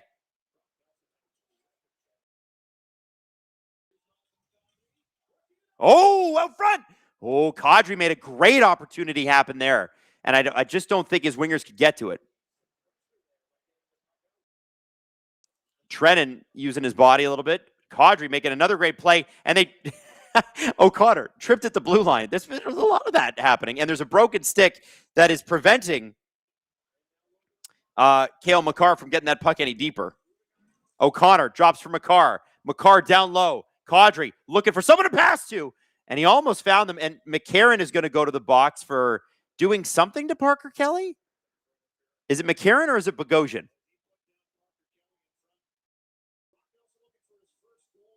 Sway says you can drink in the military at 18. So if you join the military, you can drink. But if you don't join the military, you cannot drink. Wow. All right.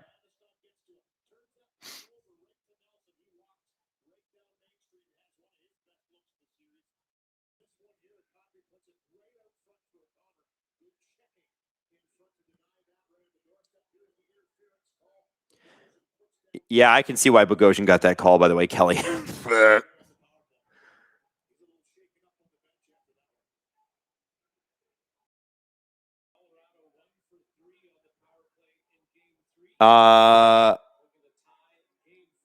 So people are debating Battlefield versus Call of Duty in the chat right now.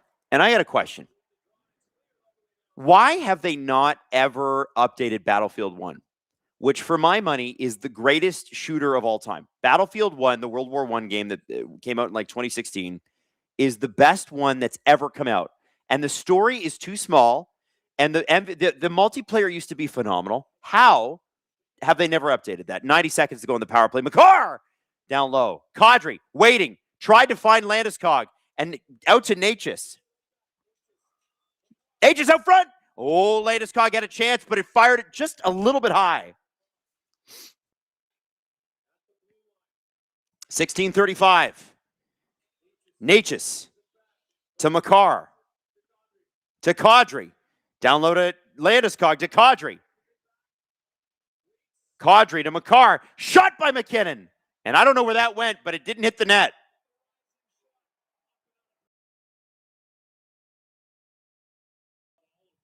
Ice Knight says, how have they never updated the NHL games? Easy. They don't have to. There's no competition.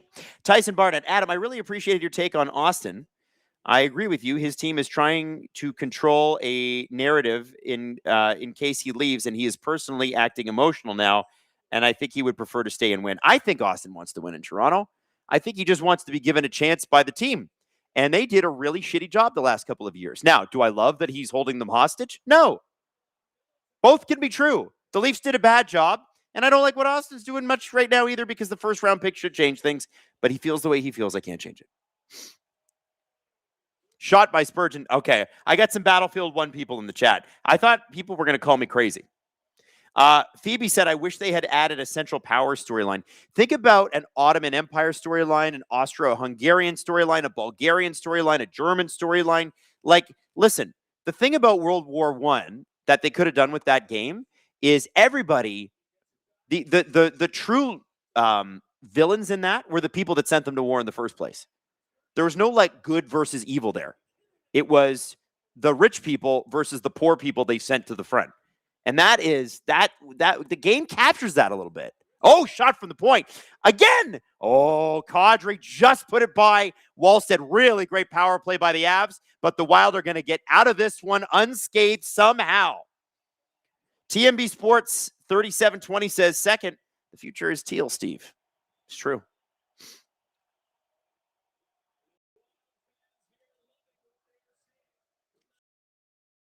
Hayes. Across. Natushkin and a big save by Wallstead. Just in case there was any clarity needed, this is Wallstead's net, baby. This is Wallstead's net. Woo! Drowsy Dan, I'm still a massive Black Ops 1 fan. Yo, Black Ops 1 was awesome. Black Ops 2 was great too. How did Kadri miss that? Man, he really fired that wide. Oh, look at that. And then Wallstead, great glove save. Freak811 says, can I be honest? I don't care about Call of Duty or Battlefield, probably because I stink at multiplayer. That's the thing. What happened with those games, and this got really annoying, is that they became all online service games. And like, some of us just like the story, man. That's why I like playing Kingdom Come Deliverance, because it's like, it's such an in-depth, insane, intricate story, and there is no online component, and I could care less about the online component. I don't have time to get good at it.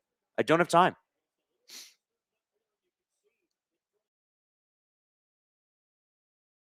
Sports Talk Chud says, why the F was Gustafsson in game 2? Listen, I know Wallstead allowed 9 goals, but he'd been so good all playoffs. He's allowed to whiff on 1. And also, he wasn't even that bad. Neither goalie was, I don't think. I know it's 9 goals against. It's a tough argument to make. I know I'm on a losing battle there. Oh, big save by Wallstead through traffic. It was a bouncing puck. And Quinn Hughes able to collect the rebound. The fans are on their feet. Well, they're not on their feet, but they are waving the towels. Back to 2-on-1. Foul the Tushkin. Big save, Wallstead again. Wallstead, the wall of St. Paul, shutting down the best team in the NHL. And you can hear them chanting Wallstead. 17-4 are the shots, But because of this guy, it's 1-0 Minnesota, baby. Let's go. Oh, this shit's awesome. Oh, that was amazing. What a save. Sorry, I got an itchy eye here. Wow. And Nichushkin got a couple of great opportunities, one off the rush, and then they showed that rebound. But watch, Val just kind of says, you know what? Fine, I'm going to shoot. And what a save. That was awesome, man. That was awesome.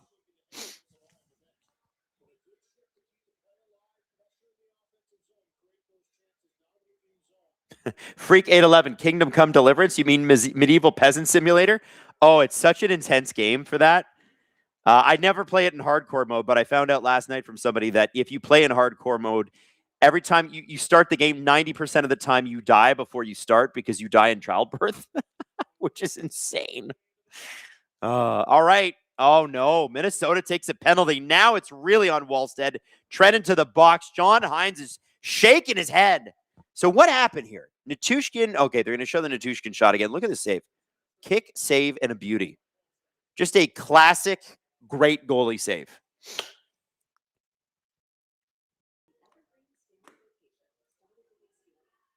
Sorry, I was looking at your chats, and then my chat went away for a minute. The Zamboni driver says Fallout 5 coming in 2030. Is that true? I liked Fallout 4 a lot. Fallout 76 I never got into, but Fallout 4 was fun.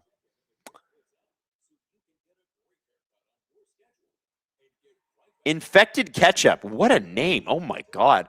Hot take as a Bruins fan. I hope the Leafs end up with a captain that makes the rivalry fun again. I hate seeing where you're all at it currently. Yeah, listen, I don't think Austin's a bad captain. I think the Leafs have done a poor job supporting him and teaching him. And I think having Mats there, whether Austin sticks around or not, I think having Mats there is going to be phenomenal. Like, one of the things that is abundantly clear as a Leaf fan is that they thought that they were giving their all, these guys. And that's why I think they got so frustrated with media members like us, because they're like, what do you mean we're not giving our all? You're not the one sacrificing the body every night and all that. And I get that, right? It's easy for us to, flap our gums the next day. But somebody who's really, really connected in hockey circles said to me, and it really stuck with me, they said they think that they are giving their all, but they don't know what the true giving their all is. And I know that every Leaf if any Leaf ever heard me say that, they'd be like, I'm going to kill this man. And maybe that's not true for everybody. But I think there was a lax standard with the Leafs. I think that they weren't held to account to the level that perhaps they should be. There's no Nathan McKinnon in the room. Oh, shot up front. Kadri, wide open. And he finally break the deadlock right off the faceoff draw. The Wild have finally solved. Yes, for Wallstead. And there's Nazem Kadri's father cheering for his kid.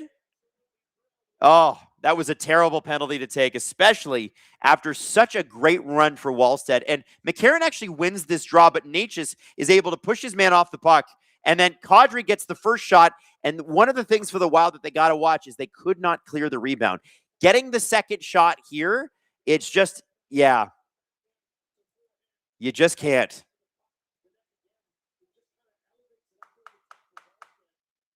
Well, Kadri, worth the pickup, I think.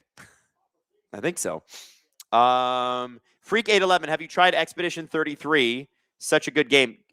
Producer Hayden keeps telling me to play it. I haven't played it yet, but I got to do that. Bad Flips and Birdie Putt says, Bethesda needs to stop announcing games and hurry up and finish the new Elder Scrolls. LOL. It's so true. I had a roommate that played the last Elder Scrolls at our condo in Calgary, and it was in Calgary. And I moved home from Calgary 15 years ago, and that was the last Elder Scrolls. Or that was Skyrim. That was Skyrim. But even so, it's insane. It's way too long. Way too long. Wes Richard dropping 5 SDPN memberships into the chat. Let's go, Wes! Makar to McKinnon. McKinnon gets the puck knocked off his stick. Marcus Johansson carrying it through center. And that puck is intercepted by Natchez, who's going to bring it back through center. He's got Yurov off him, who Knocks the puck off his stick. Wes Richard says, I miss Kadri. I know.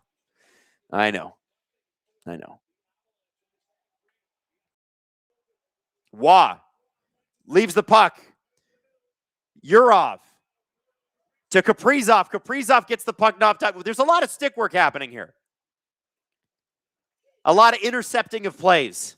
Kaprizov's got it. Brent Burns now back out to the blue line. Kaprizov's got a tag up. 12:30 to go in the second period. Only 4 shots for the Minnesota Wild. Here comes who was it? Ross Colton. And Wallstead just does enough. Yurov to Kaprizov. Cross the center. Blue line and in. Puck goes out to the blue line. Middleton. To Zuccarello, back to Middleton. They're going to reload here.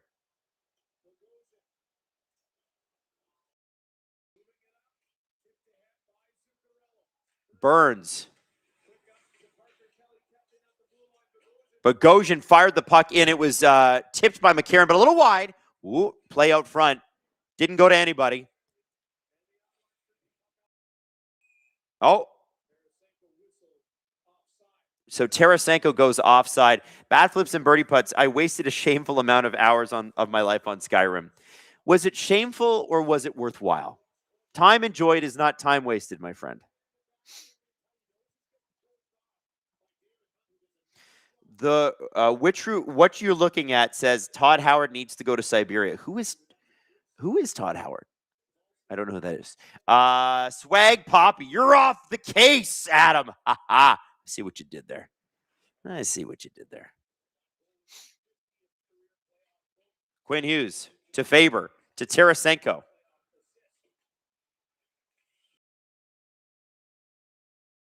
McCarron pushing in. Blackwood, backhand pass around. Oh, and it looks like the Wild have it now. Tarasenko got it low. Puck sent right to center. O'Connor with it. Now Natushkin with it. Faber's going to have to be careful with this one. He's got Val all over him. Quinn Hughes now. Avs playing with a lot of physicality. Forechecking the Minnesota Wild into the ground. Only 4 shots for the Wild in this game. They're going to have to pick it up. They are under siege. Trennan's got an opportunity here. He's got Manson on him. Drops it for Quinn Hughes. Tarasenko with a shot, and it goes off a knee. The Avs will not give an inch on defense. Landeskog's going to use his body against Quinn Hughes. No, cuts back to McKinnon. Misfires that puck. The hits are flying. Puck out front. It's Tarasenko. Fires it to center. Marcus Foligno comes in, and I think he's going to be offside. Yep.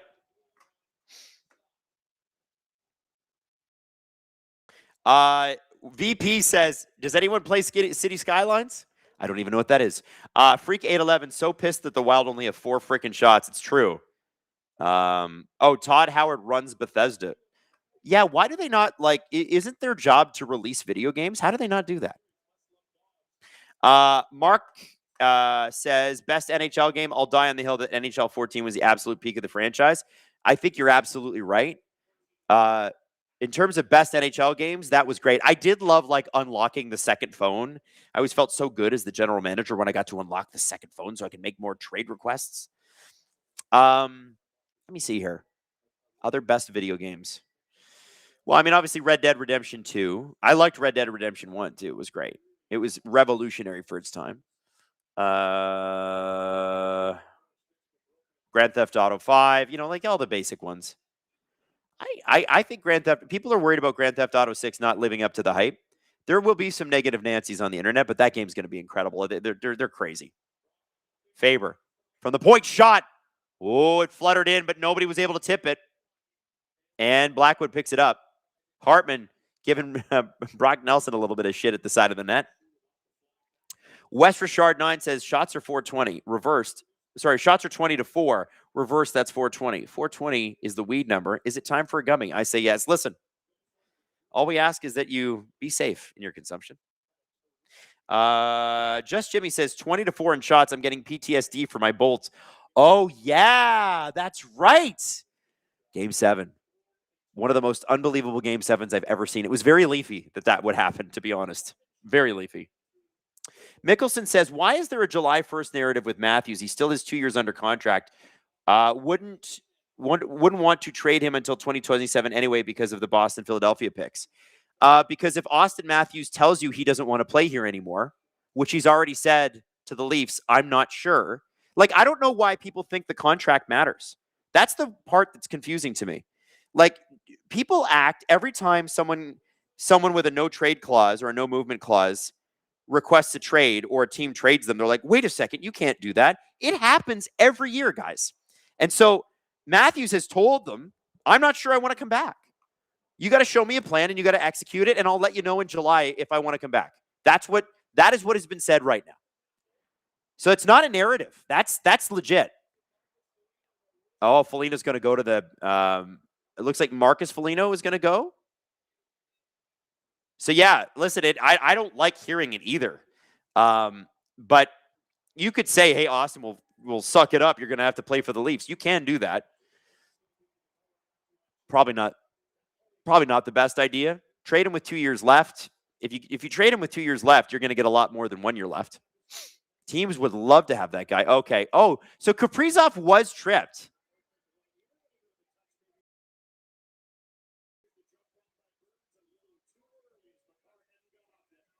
Oh, so it is a power play for the Wild then. Okay, so they were booing about Kaprizov. I misread that. Anyway, long story short, Austin has told them, I need to see a plan, and then I need to see you execute it. And so what's going to happen is Xhekaj and Sundin are going to go down to Arizona, reportedly, meet with him, talk to him, tell him what the plan is, and go from there. And he could still, even if they execute all the things they do, he could still sell them, nah, trade me. And then kind of leave them with no choice. My hope is that they're able to go down there, mend whatever fences need to be mended, because I don't really blame Austin for being pissed at the Leafs. I think they've left him out of a lot of key decisions, and captains get involved in that stuff. You'd be surprised. I mean, Wayne Gretzky basically made the LA Kings roster when they went to the Cup Finals in 1993. That's why there were so many Oilers on it, like Yari Curry and Marty McSorley and so many of those guys. And then you got, I think Esa Tikkanen was on that team too. Was he not? And then like Mario Lemieux had a big thing. So Steve Yzerman was like that. Like, a captain is really involved in this stuff. And I think the way to get through to him is to say, listen, Austin, we want you to be a Leaf for life. It's going to take more than a year to turn this around. I'm sorry, we can't sugarcoat it. It is. We need to get you back to over 50 goals a year. What do you think of the coach? What do you think we need to do? Okay, let's come up with the plan together and we'll execute it together. But we need you to score over 50 goals next year. Otherwise, the plan doesn't work. I think that's a pretty fair thing to come back to, right? Like, I don't think that that's crazy. Bat flips and birdie putts. NHL 2004, one of the favorites of the franchise. And NHL 2004 and 2005 both had elite soundtracks. Which one had Avenged Sevenfold on it? That was my favorite one. I think it was 2005, the lockout year. I think it had Marcus Naslund on the front. I remember buying that game because I was like, man, there's no hockey. I need to play some on my computer. The music on that was incredible. It was such a good soundtrack. There was a really good Fall Out Boy song on that too. VP says, classic Risk, the board game. I was nerdy enough to play Risk growing up. That won't surprise you guys. My buddies and I used to think it was hilarious. We would have iced tea and we'd spike it, and we'd have Brisk and Risk parties. Can you remember Brisk iced tea? Nerds, man. Total dweebs, but it was so much fun. Conga says, Wild need a timeout to get a break and regroup. And on Friday, the World Cup starts. Sweden versus Canada, first game, easy win for Sweden, says me as a Swede. Well, Celebrini is going, and he is the captain. So you're going to have to contend with that guy.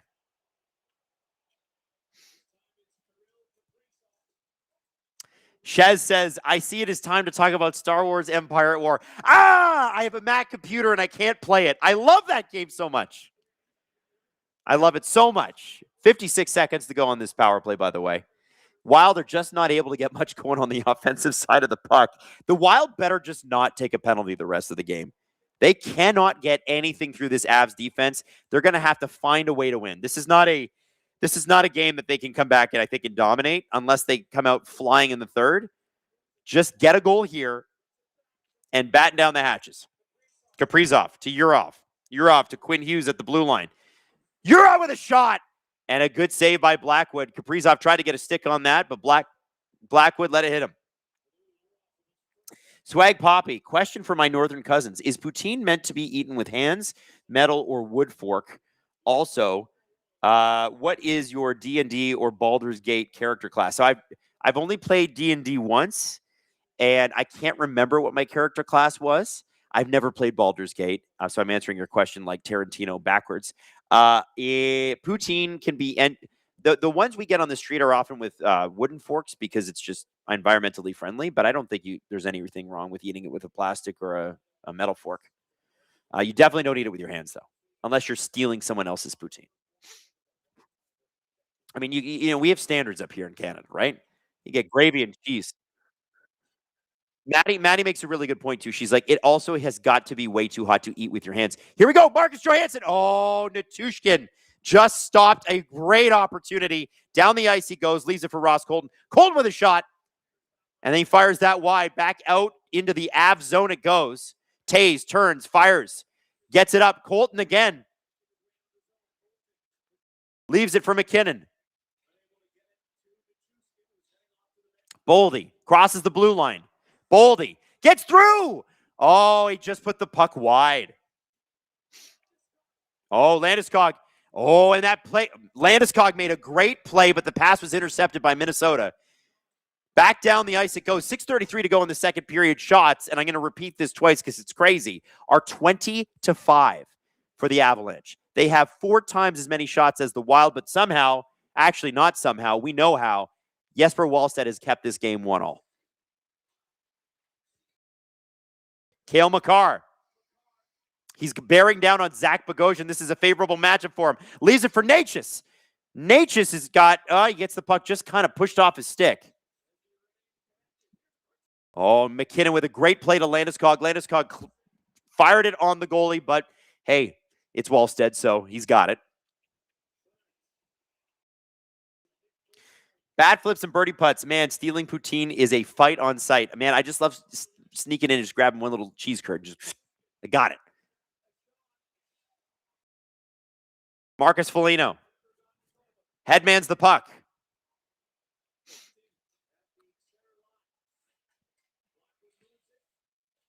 Behind the net, it's Sturm out front. Oh, Nick Foligno had a beautiful opportunity, just couldn't get a stick on it. Faber at the point. He's got Quinn Hughes with him. Quinn Hughes cuts back, fires in. Nick Foligno. Back to Faber this time. Faber shoots. And that puck goes. Oh, and they get the rebounds. Is that puck in? It's still loose. The whistle's not blown yet, and Hartman has it. Somehow that puck stays out and uncovered. Quinn Hughes with the puck. Shot. Saved by Blackwood. A brilliant save with his left foot. And we've got a 2-on-1 potentially here between Natushkin. No, it petered out. That was the best offensive opportunity the Wild have had all game, and they did not score. And I'm including the part where they did score. Francois Lebel, what is with this no double digits goal? I know. It's almost like these two teams are very good, although the Habs are looking pretty damn dominant today. Kelly. Drury after it. Spurgeon and Drury behind the net. Drury comes up with the puck. Drury gets knocked down. Kaprizov has the puck knocked. Oh, Kaprizov gets cross-checked from behind by Parker Kelly. And that's going to be a penalty, I think. Or is that just offside? Yeah, Parker Kelly immediately to the box.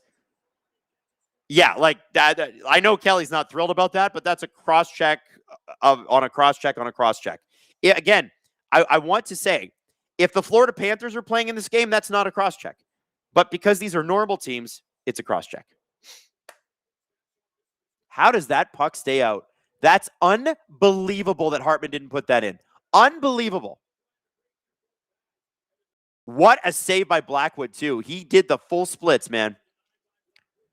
Oh, man. Kelly just freaking caught Kaprizov mid-back, and he's complaining. Come on, Parker.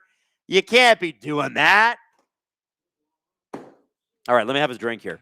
Woo! By the way, welcome to all of our listeners who are just tuning in. We're right up around 1,130 viewers. Hey, that's great. NHL says SDPN, try not to mention the Panthers. Impossible. Oh, you mean mentioning the Stanley Cup champions, the defending Stanley Cup champions still to this day is a problem? That's what happens when you win the cup a couple years in a row. People talk about you. Swag Poppy says, if that was the Florida Panthers, they would have scored there too. Yeah, I mean, yeah. You're right.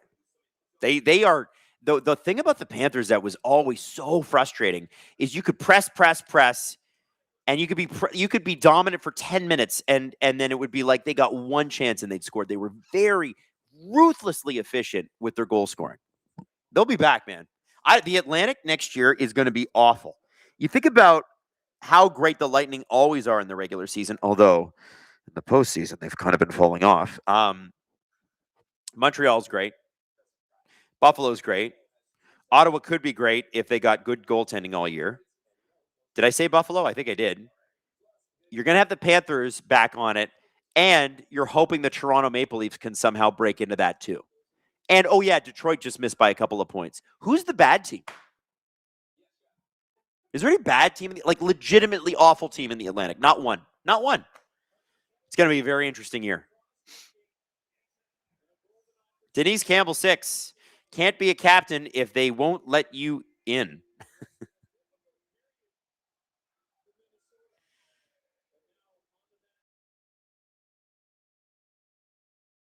Swag Poppy says, Adam, I got a Florida Panthers jersey for you if they make the playoffs next year and you stream their games.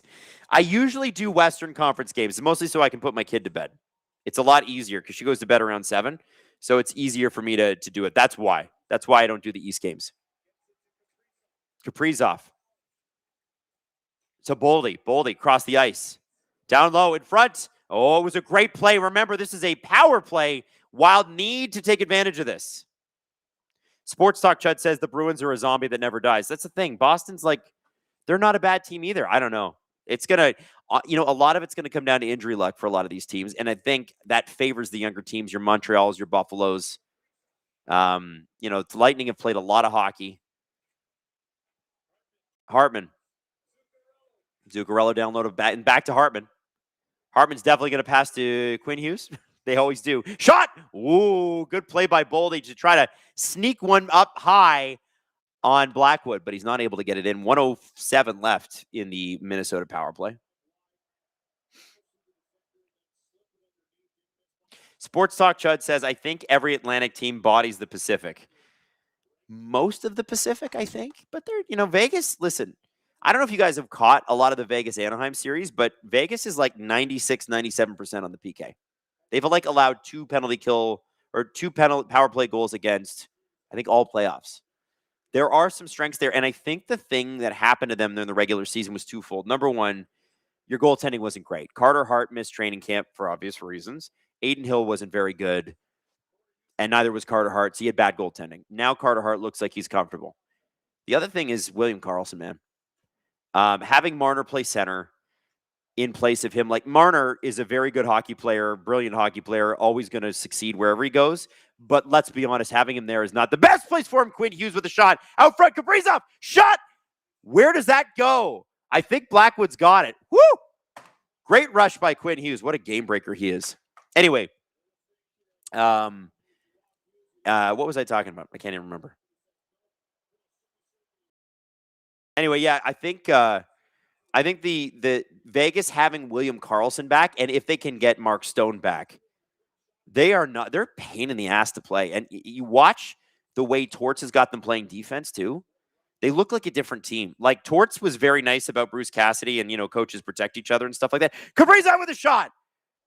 And I don't know where the hell that went, but it's headed toward the Wild zone now. In comes O'Connor. Leaves it for Nelson.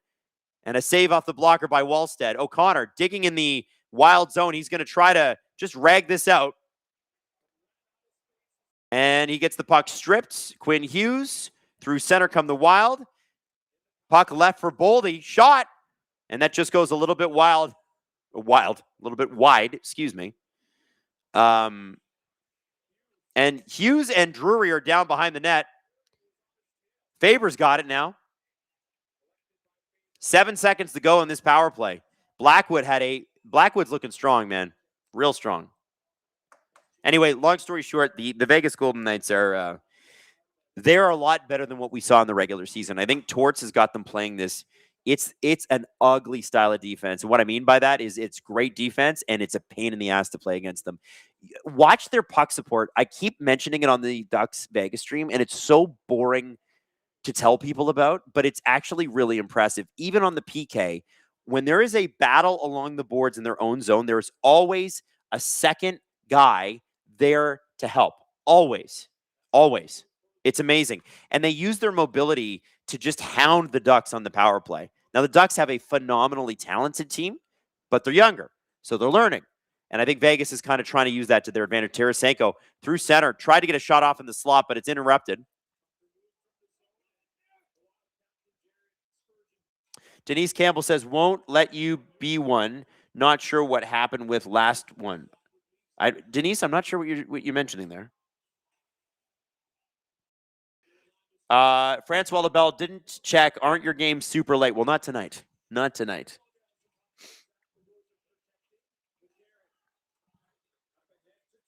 Trennan. Puck deep. 1:36 left to go in the second period. What a period it's been. Somehow, the barrage of the Avalanche was stopped by Wallstead. He was phenomenal in this period. And you know what? Blackwood made a couple of 10-bell saves towards the end of it too here. Assuming there's no scoring for the next minute 16. McCarron with a shot. Oh, and there was a rebound, and there still is, and it looks like somebody got hit in the face. McKinnon. Did he get to... He got a puck to the face, I think. Oh, he's bleeding. Oh, my God. Ooh, is that a puck or a skate? Oh, my God. Look at his nose. Now, one thing I am going to say is I do find it interesting when there is an injury on the ice, what the refs call and what they do not call. Because in hockey, you're supposed to keep playing.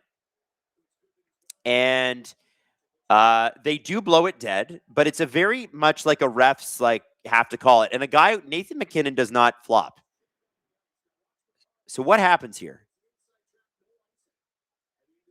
I'm surprised this wasn't an icing call, by the way. And then what happens here? Oh, the puck just kind of hit him in the face. Oh, man. Oh. I hope he's okay. That hit him right on the nose and the jaw. Oh. Nathan McKinnon doesn't flop like that. So maybe that's why the refs called it. Wow. Maddie said the slow-mo replay of the blood dripping is crazy. She's right. Yeah. He's such a man. I love Nathan McKinnon. He's such a man. That's a man right there. Maddie said, I'm not going to lie, that was pretty cool. Matherman says, Adam, it's 2034, and the Leafs just missed the playoffs by 7 points. 7th year of it. Another March collapse. Do the Leafs ownership dare fire Matt Sundin? Hell no! I have no idea, to be honest with you. I hope it doesn't go that way. Oh, man. Seeing it again in slow-mo is brutal.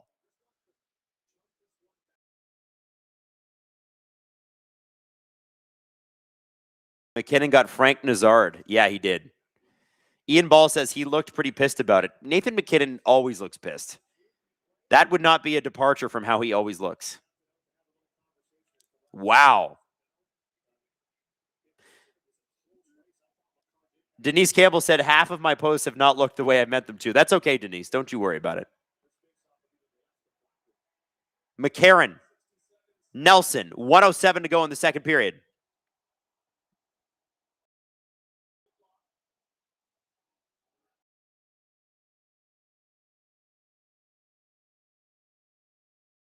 Face-off is won by McCarron. Back to the point.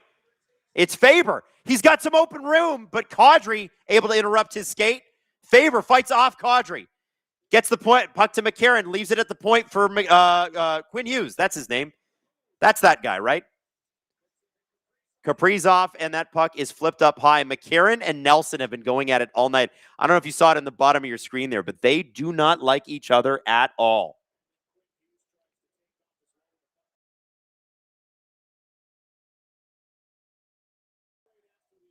Okay.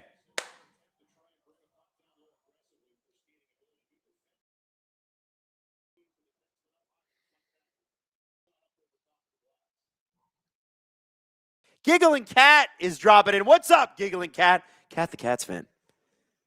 She can't watch the Panthers, so she's just going to be a hater in these playoffs. And you know what? I respect it. I respect the game. And she's dropping 5 SDPN memberships because she wants people to check out VIP. Hell yeah, Cat. Welcome. 35 seconds to go in this period. Cat, you've missed a damn good game. Not going to lie. Vicious, actually. It's getting meaner and meaner in this series.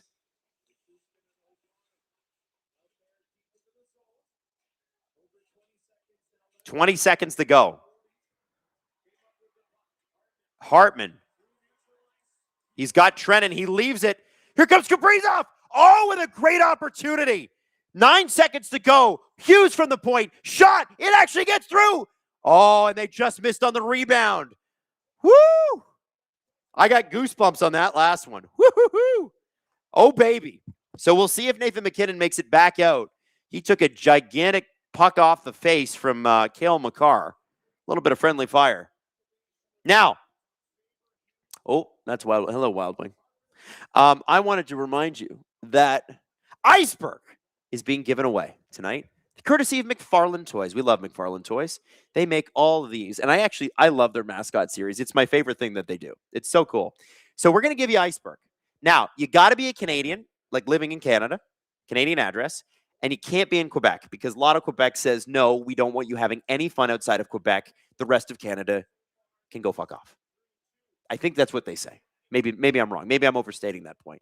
And sorry to our American listeners. I want to give you more prizes. When they drop the tariffs, we'll give you prizes again, I promise. But anybody in Canada can enter for this except for people in Quebec. Sign up. The link is in the description. You have like 15 minutes.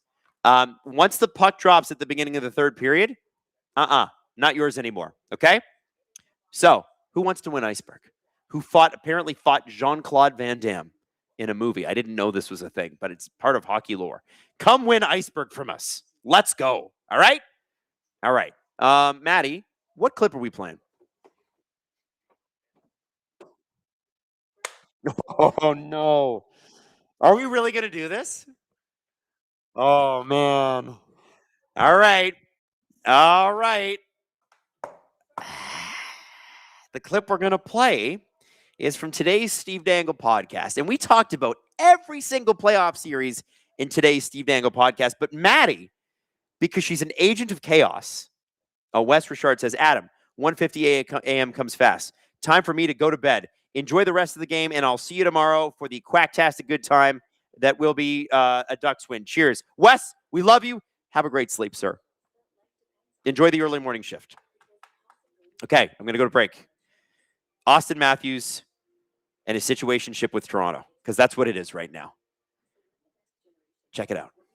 Right now, it was a complete miscalculation by the people in Austin's camp and him to leak this and these feelings to Elliot and CJ and whoever else in the media that knows this directly from them, because it is from them. Like, whether you don't want to believe it or not. Yeah, that's not coming from the Leafs. I can tell you that. This is from them. They these are fabricated it. They pulled it out of their ass and then put it into the public because that's great for their careers. They are getting their opinion on the matter out there. And I believe that this is Austin's opinion. He is waiting to see what happens, and he has not decided whether he wants to stay with the Maple Leafs. And I believe him having that opinion right now is a complete miscalculation on how the fans are going to feel about that. Yeah. Because he has not been a great captain for the Maple Leafs if this is how he's feeling right now. Mm-hmm. Is that how you feel? Yeah. He was gifted this captaincy in 24 ahead of that season. They stripped John Tavares of it. Don't baby him. That's what happened. They stripped him of the captaincy and gave it to Austin for every reason that Austin is the superstar. He's the most talented player on the team. And they've given him the sun and the moon since he's been here. as a Maple Leaf. They wanted to give him the captaincy the first time, but he decided to moon a security guard when he was in his off time. He was going to be the And captain. he I lost genuinely, himself. I believe that conspiracy theory that they were going to name him and then he was a dumbass. And then he was a dumbass and he didn't tell lost. Duke. And his agent was a dumbass. And everyone Yes. who told him, do not tell the team that you did something that's going to show up in police records that some Habs fan on Reddit is going to find. Like, what a stupid decision. Yep. I said it at the time. I'll say it years later with hindsight. What the fuck were you thinking? Yeah. Are you out of your mind? I think that's more the people around him at that time because, listen, we were all dumb in our early 20s. You do pay people to advise you. And that is And they where fucked him. they fucked him on that. They fucked did. him on that. Adam, you've said this a million times, but it is the first sign of trouble for Austin Matthews in this era in terms of on-ice performance for the Maple Leafs. They didn't make the playoffs. It was a bad year. He was also injured through all of that, and it was bad. And now you're trying to run. Like, that's the perception that the fans are, whether it is fact that you are now going to decide to leave or not. The narrative coming out of you is an I am committed forever. When John Tavares is asked about being a Maple Leaf at the end of his contract last offseason, when Mitch Marner was gone out the door, he said, I am here to be a Maple Leaf and I want to be a Maple Leaf, and that's it. Marner was like, I don't know. I had a great time. Well, Steve, you can That's do what he said. the best Mitch impression if you get the ums in there that I can't do. Yeah, well, I'm gonna wait until I'm fucking gone to shoot the puck. and you guys, saw with your own two eyes that I don't shoot the puck, but that's wrong because reasons. Anyway. All I can do is judge you based on what I know about you, and that's what you've leaked to the media about right now, and not about what you maybe do in the future if you're happy with the free agency moves that the Leafs make. And right now, all I'm hearing is that you don't 100% want to be a Maple Leaf forever. Like, the only thing I should be hearing out of Austin Matthews is, I want to be a Toronto Maple Leaf for my entire life, and I am here to be a Toronto Maple Leaf. Which he apparently told them the last time he signed an extension. Evidently, he said, I want to be a Leaf, but the caveat was, I don't want things to change significantly in the sense that, like, I don't want to fall off a cliff because I want to win. And things have changed very significantly. And that's why he's changed. And I think, listen, if we're going to have this conversation, I do think we got to have the side on, I'm sorry I'm being a pain in the ass here. No. Of Absolutely. From his perspective, okay, I let you guys handle this, and look what you fucking gave me this year. And let me say this. What I would love to know is, did he help them at all? Okay. And that's fair. Maybe they froze him out of the process too, because let's be honest, Which would be stupid. Shanny was very territorial. Didn't like Sundin being around camp. Yep. You're totally Didn't- right. That's also part of this, right? So he has trusted management. And they've asked for his trust and he's given it. And then last year is the biggest points fall off in history, 110 years. And I think it is unreasonable to say that you will have continued success year after year after year forever for a professional sports franchise. That is true. There's a reason that the 9 years in a playoff consecutively for the Leafs was a record, because it doesn't happen. No organization is that consistent forever and be all and end all, and the Leafs will forever be a competitive team. They're always trying to be competitive. They did not say they're in a rebuild right now, but they just didn't make the playoffs this year because that's what happens. Sometimes you have bad years. But this wound was self-inflicted, Jesse. This is poor management. Yes, it was self-inflicted because they hired the wrong guy in Brad Treliving. But that is going to happen. You are going to have years where you don't miss the playoffs. We never heard this out of Ovechkin. Was there a moment where Ovechkin was like, I'm done in Washington? No. I would go back and look, but not that I recall. Is there a moment where John Tavares has ever wavered from being a Toronto Maple Leaf? No. You think that guy doesn't want a Stanley Cup? Yeah. He's at the World Championships right now. I can't believe it. He wants it just as bad, if not worse, than Austin, because his aging curve is way down the road from his. Yeah. And put together a pretty damn good year. So why am I hearing it out of the guy who's supposed to be the leader of the team? There's two things that I want to get out of the way. Some people are going to be like, well, running the team and like having an impact on personnel decisions, that's not Matthews' job. Okay, this isn't like an act your wage situation like Adam when he was a teenager working at Shoppers Drug Mart. This is the captain of an NHL team making $13.25 million in salary alone. He makes more than anyone running the team Can I give you a list of guys outside of ownership. Can I give you a list of guys who did? Wayne Gretzky had a huge impact on who the and listen, those LA Kings that he stepped into were not great, and he was the guy that there's a reason put all the pieces in place. They were like all Oilers. Yeah, all ex-Oilers, and him and Luc Robitaille didn't get along, so Robitaille was traded. Like that all happened. Mario Lemieux, extremely involved in who the Pittsburgh Penguins got and didn't get. Captains do this. They do. Yzerman, absolutely. Instead of sitting on their throne waiting for grapes to be placed lovingly in their mouth. I don't think that's what he's doing. Well, no, but that's the way it seems. If you're like, you know what? No, I'm a player. Players played. That's it. No, you're the captain. You're not just some fucking player. You're not just some random guy off the street. We need your help here. So is this his way of doing that? Is this his way of going, you better fucking listen to me now because I've had enough with you? That could be the case. And I feel like that might be. Like that would make him the hero Gotham deserves. Because I want him to do that as badly as you do. That would be great. Maybe this is finally the first time where he goes, guys, I'm going to leave if you don't fucking start listening to me. And that would be great. And I hope that's what makes him stay. The other thing, this is going to get twisted by the dumbest people you know, that this is them running yet another guy out of town. This is born out of please fucking stay. Oh, yeah, we want him to stay. Yeah. This is born out of... And I think McKenna's like a perfect fit for him. Yeah, we're not like, oh, we hate... Yes, he is, first of all. But this isn't us going, oh, he's not sure if he wants to stay. So just trade him. That wasn't the end of the sentence. The end of the sentence is we got to run a hockey team here.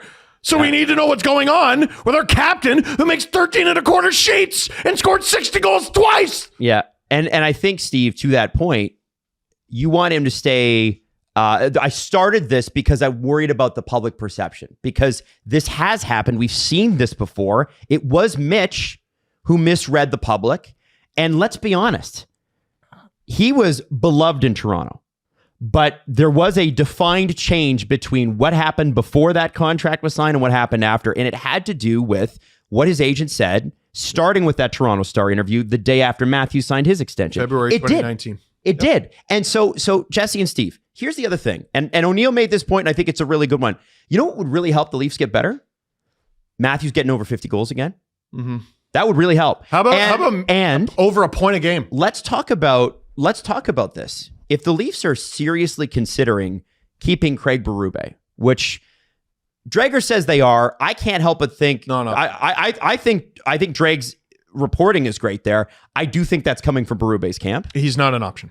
He's not an option going forward. If they go to him in Arizona this week or next, whenever they talk to him, and they go, Austin, we think Berube's got it this time. And if I'm Austin, I'm going, yeah, you better fucking trade me then. Yeah. No, I agree. His two worst seasons. I agree. If you look at, and it's not just about the goals, guys, it's defensive zone starts. It's the boring shit. They're playing him like he's Dave Steckel. Like, so what's he supposed to do? I don't know.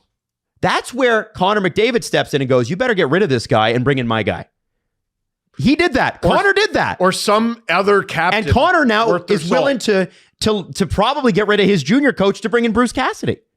The Florida Panthers and what they were able to accomplish with cap bullshittery, you can't accomplish that without communication with the players. Of course not. I don't know any of that. Like, oh, Bennett called this guy. Oh, they talked. For sure they talked. It's impossible. The cap gymnastics, it's impossible to pull that off. Get all those extensions done at the exact right number. Without there being conversations between players, agents, and managers. It happens with any team worth talking about around the league. Why doesn't it happen here? Well, maybe this is the start of that. Yeah, maybe this is where they say to him, Austin, we've made a mistake and we have not brought you in on this process. And Mats is here. He was the captain. He understands what it was like. Yep. And now you got people listening to you. Yep. We want you to be a Leaf for life. But the one thing they are going to have to convince him on, and I don't know if they're going to be able to do this, is listen, Austin, we need you to sign an extension next summer. We need you to, if we're going to do all this stuff. Number one. Number two, we are not going to be great next year. And you have to accept that now. We're not. We got a lot of dead weight in contracts. We got slow old defense. We've got goalies. 2 of 3 are Band-Aids, right? who are constantly injured. When they're in, they're good. There are plenty But of when reasons. they're not, there are plenty of reasons why he would want out. absolutely. No one's denying that. And if the Leafs don't have the first overall pick, nobody blames him for this. No. If that pick's in Boston today, people are like, yeah, I get why Austin be like, show me a plan, you fucking idiots. But they have the pick now, so that does change things. Because the timeline, if I'm not mistaken, was the CJ article comes out, Matthews isn't sure. The next day they win the draft lottery. Yeah. And then Freach comes out on 32 Thoughts and goes, that hasn't changed anything. That's insane. What do you mean the first overall pick? I think that shows you how much the relationship is in peril. The option, the most likely option heading into last Tuesday was they don't get a pick at all. And they come out of it with the first one. And that changes nothing? What are you talking about? That changes absolutely everything. And I think that's anger. I think that's resentment. Which I understand. Which I understand too. And I think that's you're nailing it. That is him going, you guys have shut me out of this. That's what I feel has happened. That's why I think they're on this. And I think Xhekaj and Sundin had better put on a real good sales pitch here. And they better have a great plan. And you know what? Not just Austin. For us, for fans, we deserve a good plan too. Yes. And now you can't tell us everything. You're going to tell Austin stuff. But one of the things that we talked about with the press conference, and I know that they scrummed afterwards and some of the, I still don't know what the Maple Leafs are supposed to try to be. What's the brand going to be moving forward?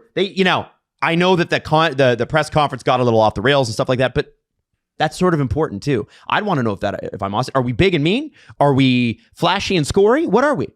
What are we supposed to be? What's the brand here? So what are we doing? What's going on? So we'll leave it there. What's the goal here? But I don't be surprised if you hear a lot of this kind of talk this week. I think that's where the winds are blowing. And, the Matthews camp has got to manage that. They do. So we'll see what happens. Anything else? Jesse?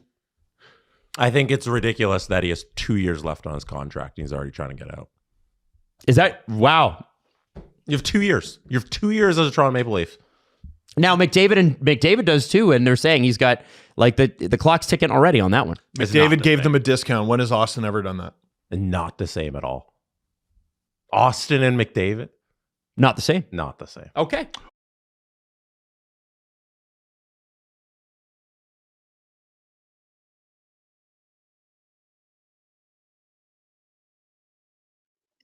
What's up?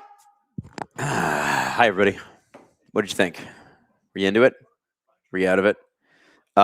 Listen, I don't know if you guys just heard, but Ron McLean compared. What did he do? He compared the Ducks to a Canadian figure skating medal in the 70s. And I think it's worth mentioning. I don't know how he does it. Because, there must be it's almost like a casino, right? Where you've got the slot machine and he just pulls the thing and it's like lemon and 100. But he's like, metal, figure skater. Say it out loud. It's I don't know. Oh, they're showing the Mandalorian and Grogu. Listen. What did I say to Steve on Canada Reads? That readings for nerds? Oh, Ron McLean. Oh, what he said. Yeah, that was funny. Ron and his puns, man. Guys, listen, Star Wars fan here. Pretty damn excited about Mandalorian and Grogu. Now, do I think it's going to be a great movie? Nah. But it'll be fun.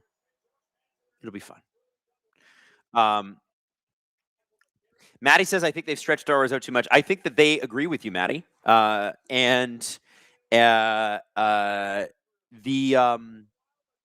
to stop making Star Wars TV shows.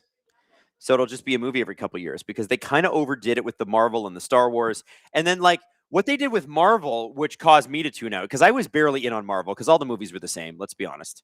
When they brought out Thunderbolts and stuff like that, I actually watched them on a plane trip last year and I was like, oh, these are actually not bad. But there was so many TV shows and then these little movies and the thing. And you're like, if you don't watch the TV show, then you don't know what's happening in the movie. And then you're like, okay, so I guess I'm just not going to go to the movie then. Right? So I think they're going to knock that crap out. So I think Disney's gone oh, we overdid it and it was too much. Sports Talk Chud says Mando movie and Lego Batman game coming out the same day. You know, my wife's never seen the Lego Movie. Isn't that a crime? I got to get her to watch it. She's never seen that, and she's never seen Bohemian Rhapsody, which is just criminal and painful. I know, and she loves movies. Bohemian Rhapsody is amazing.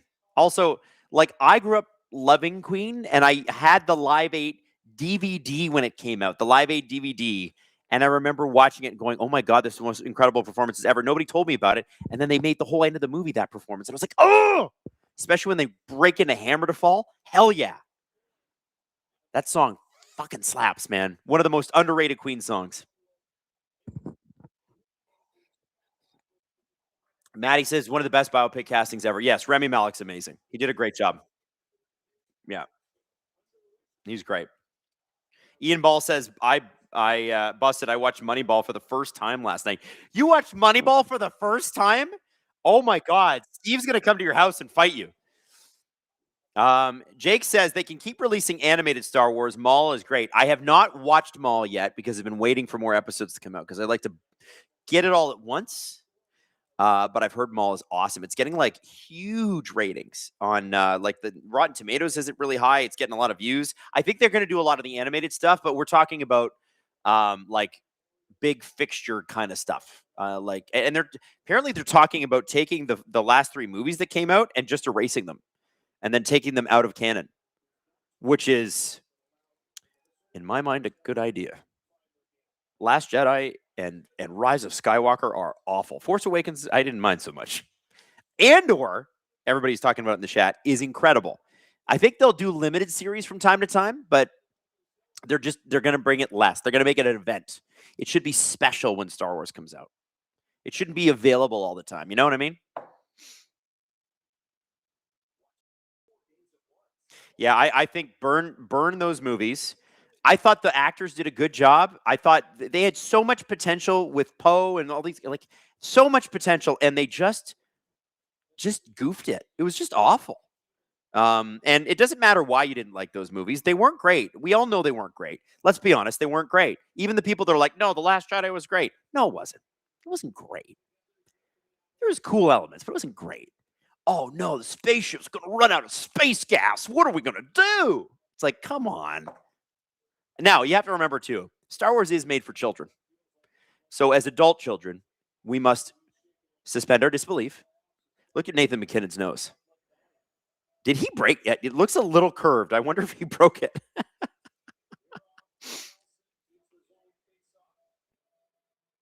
All right. Third period. And we got some excitement. It's a 1-1 game. Leif Olmstead with a good take here. Force Awakens was solid, but it got worse and worse after the sequels. Yeah, Force Awakens was good.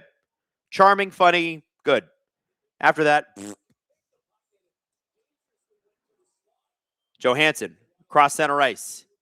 Dumps it deep. Big hit.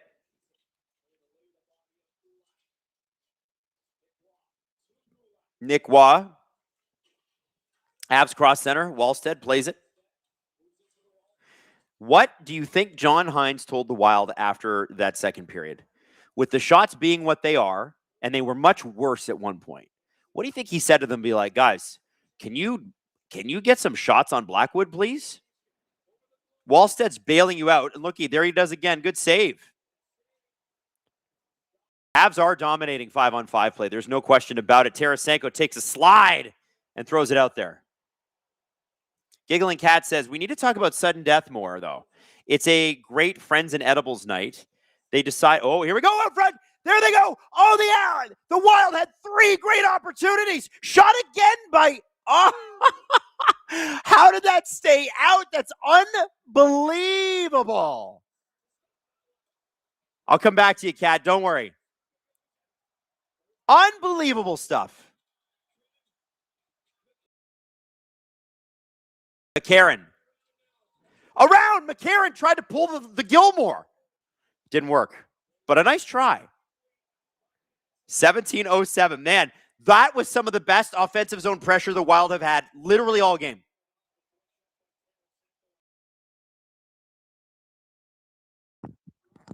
Thank you, Justin. I got it.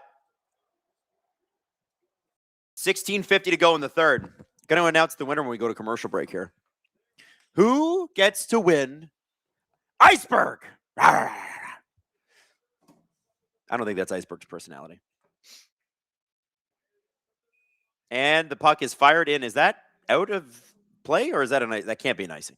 Okay, let's get to some of these super chats here. Giggling Cat. We need to talk about sudden death more, though. It's a great Friends and Edibles night in. They decided Ian Morin was actually Chris Chelios. Luke Robitaille scores. If you get bored, you can skip and miss nothing. I have never heard of what is sudden death. I don't even know what that is. Maddie, do you know what that is? Justin, do you know what that is? I don't even know what that is. I don't know.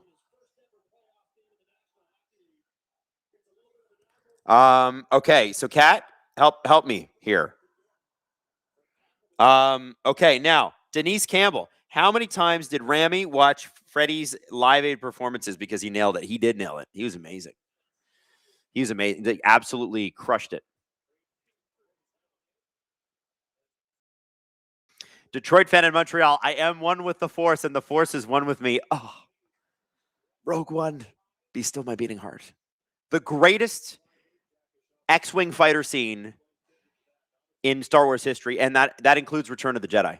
It's better than that. The best. That movie rocked. Meme Empress. I will not suspend my disbelief that Rey is a Skywalker. She doesn't even wear Chanel boots. I don't make the rules. I just live here. That's funny. I like that. Rey is a Palpatine anyway, apparently. Like, I don't know. Just... Yeah, and they had Supreme Leader Snoke. They didn't explain who he was, what he did. He was just this big, ugly dude who just randomly dies for no reason. Renee says, Adam, Justin and Maddie are doing a fantastic job. Yes, they always do a fantastic job. We have a great team here. SDPN is a very, very well-oiled machine. Oh, out front! Wallstead with a great save. And they're, oh, man. Oh, yeah. Kelly's going to get a lot of shit from Foligno for that. Trying to dig that, oh, sorry, it's Ross Colton. Trying to dig that puck out of Wallstead's glove. I'm actually surprised he didn't get more shit for that. Matt Boss says, just erase the sequel trilogy. It sounds like that's what they're going to do. And I think a lot of Star Wars fans are tired of fighting with each other. And they're thinking, you know what? You're right. Dude, yeah, you should do that. Get rid of it. Do something else. Just delete it. Kind of like The Acolyte. The Acolyte was fine, by the way. It was a little bit over. The hate was so forced there. It was fine. Honestly, it just seemed like a B plot. It seemed like a side plot of a bigger show. It wasn't that good. People who say it was great are wrong. But it was stiff. But I liked Ahsoka a lot better. Ahsoka was good. The Folignos are just super effective today. Stern with a shot. 2 shots and a great save both times by Blackwood. Marcus and Nick Foligno were in there. And they've been causing shit all series. This has been an effective line. And the Wild are coming on a little bit stronger through the first 5 minutes here of the third period. Excellent work. Wow, Blackwood makes some great saves. Both of those are tough. No stick either. Francois Lebel, Queen at the Montreal Forum in 81 was the best concert I saw in person. And yes, that was the one Queen made for video. I was 16. Francois, I had that on DVD. I had them live at Wembley Stadium, and I had the live at Montreal. That's amazing that you were there. That's so cool. I'm pretty sure Alan Walsh was there too. I'm pretty sure he told me he was there. Which is, it's so cool. That's so neat, right? You saw history. Oh, McCarron gets booted, and the Wild fans are giving it to the linesman. Come on, Stripes, drop the damn puck.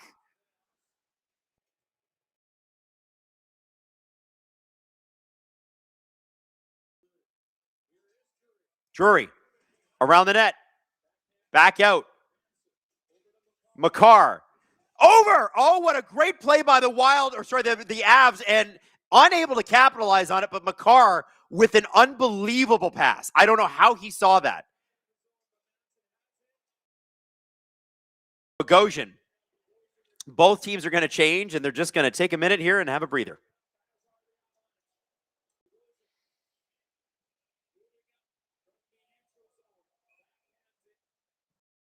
Steeson Schiller, I knew the sequel trilogy was cooked when Rose pulled out the Rebel decoder ring. I don't even remember that because I've only seen Last Jedi the one time because I was like, I'm not wasting my time with this movie again. The Rebel decoder ring mag muffin out in the Casino Planet. Yeah, the Casino Planet was so stupid. It was like, oh no, they're selling weapons to both sides. The First Order is not the real enemy; it's the capitalists. Which, yeah, like okay, yeah, but like the First Order, like they're the bad guys, though, right? Right? Like that's we're sure about that, right? Giggling Cat says sudden death equals Van Damme versus Iceberg. Oh, we did talk about that earlier. I've just never watched it. Shot out front. Wallstead tips that wide. Yeah, Giggling Cat. We even had the fight scene with Van Damme and Iceberg on screen, thanks to Maddie. 13:43 left to go in the third. Shots 23-17. Wild have had a much, much better start to this period. Last couple of periods, they've been a little bit dominated. Meme Empress. Hey, Disney's fault for tossing the Lucas stuff, the stuff Lucas gave them. He handed them stuff for the next trilogy, and they decided to half-ass it. It's true. It's true. Apparently he had like a really insane sort of concept. You know what I never understood? He made 6 very good Star Wars movies, right? And I know people didn't love the prequel trilogies originally, but then now they've got it in a second life because the kids that watched them grew up and went, hey, old idiots, these are actually very good movies. I wish they hadn't done the whole damn thing on green screen, though. When you watch it now, it looks kind of dated. Like the Star Wars movies from the 70s and 80s look more up to date than the late 90s ones because they shot the whole damn thing on green screen. Like, ugh. But that's just George being George. I think the movies are very strong.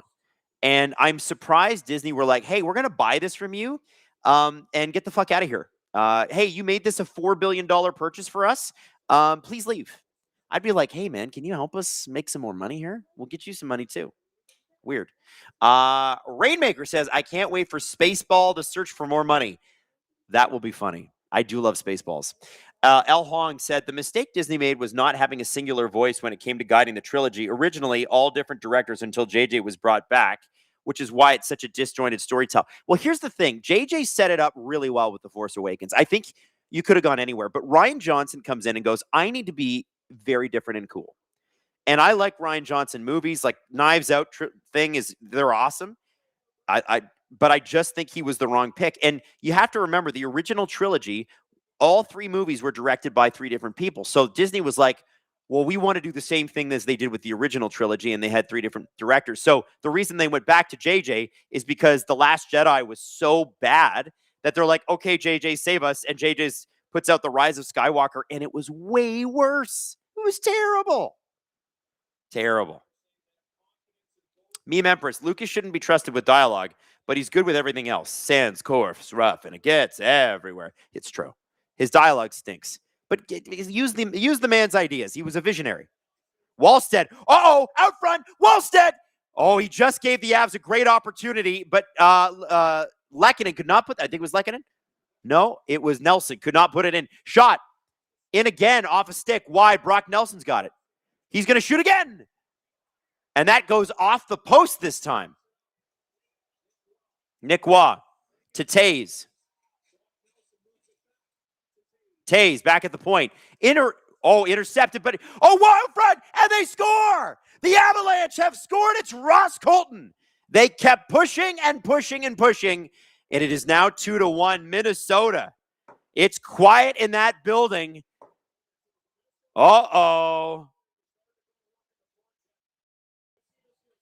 This was a great forecheck by the Avs. This line was humming.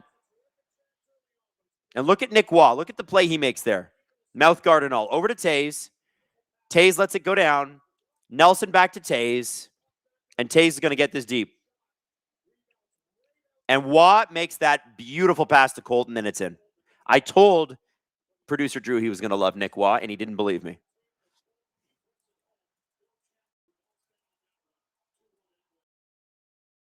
Okay.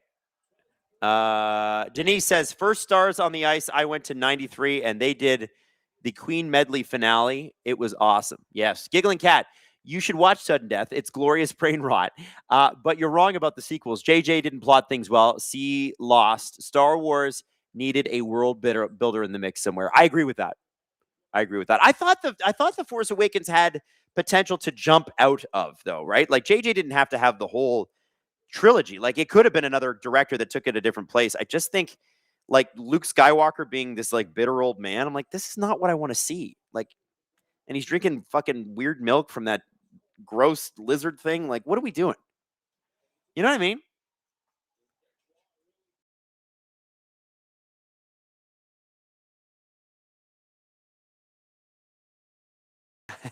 Giggling Cat says, I will take what I said about JJ back. I had no idea Wylde had such strong feelings about the sequels.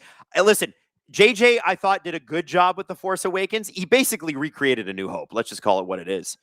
But after that, I was like, Hong says, my biggest gripe with the sequel trilogy is that this is the Skywalker saga. Then Rey was meant to be an actual Skywalker, not one in name only. That didn't bother me so much. Because it was really the Skywalker versus Palpatine saga, let's be honest. Shay said, I knew we were cooked when Luke threw away the lightsaber.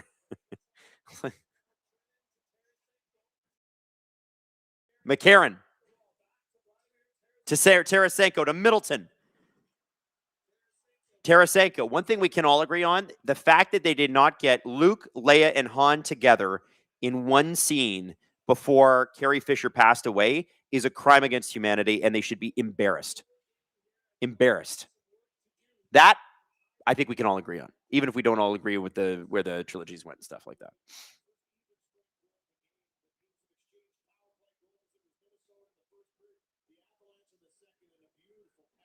Anime Cowboy says, Nick Waugh was amazing in Vegas. No complaints. I had no complaints about him in Toronto.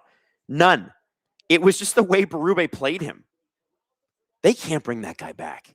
Like, seriously, they cannot bring that coach back. I like, just between you and I, like, I've been trying to be respectful of Berube on the stream, because not on the stream, on the podcast, because I do think he's a really good person. And maybe on a different team with a different system, it works. They can't bring this guy back. Like, everybody had a down year. Everybody had a down year all at once. What's the common denominator there? It's not everybody. Oh, makes me sad. Other Dream says, as a Trek fan, it's only fair that JJ ruined Star Wars. That's funny. The OG says, if they AI Carrie Fisher, I'm blaming you, Adam. Well, they've already AI'd Nick Suzuki, so why not Carrie Fisher too? 11 minutes to go in the third period. Wylde looking to tie this up. It's Marcus Foligno leaving it for Sturm. Marcus Foligno gets dumped. Sturm out front. Oh, and he made a great play and then got knocked over by Brock Nelson. Quinn Hughes has got the puck. Down low. Scores! Scores Foligno! I think it was Foligno. Was that Sturm? Oh, it was Sturm! I saw a 7. They all wear 7s. I don't know which one it was. And the Wylde have tied it up with a great play by who? Who's it? It's Quinn Hughes. This friggin' guy is just a god amongst men. Look at him. Look at that pass. How do you not? Whatever the Minnesota Wild to paid to get Quinn Hughes, it's not enough. That's insane. Giggling Cat sent 5 STPN memberships. Cat, freaking love you, Cat. Thank you. And by the way, if you got a membership from Giggling Cat, please make sure that you say thank you. Because you get access to VIP now, which means you get the extra VIP episode every single week on Friday mornings. And if you want to upgrade, or you can keep your subscription, get your 4 episodes a week, or you can upgrade and get ad-free on all 4 episodes for an ever and ever and amen, as long as you hold your subscription.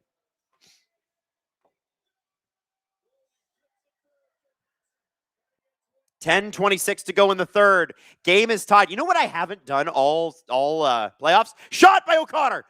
Oh, that's some bad defensive coverage by the Wylde. Let's just call that what it is. What is happening there?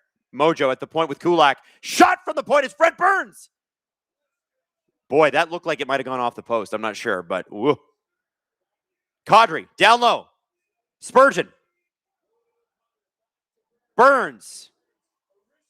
Oh, it's out front. The puck is loose. Oh, and there's a Wylde. I think there's a Kadri in the net. The puck didn't go in the net, but Kadri did. 9:48. The Wild still cannot clear this puck. Natushkin gets the puck to Makar. Makar shoots. And that puck is blocked, and there's a rebound. Oh, and Wallstead's sitting on it. The Great Wall of St. Paul is unbelievable tonight. Unflippin' real, this guy. This kid's a rookie. Jesper Wallstead. Jesper, please, is what I would say.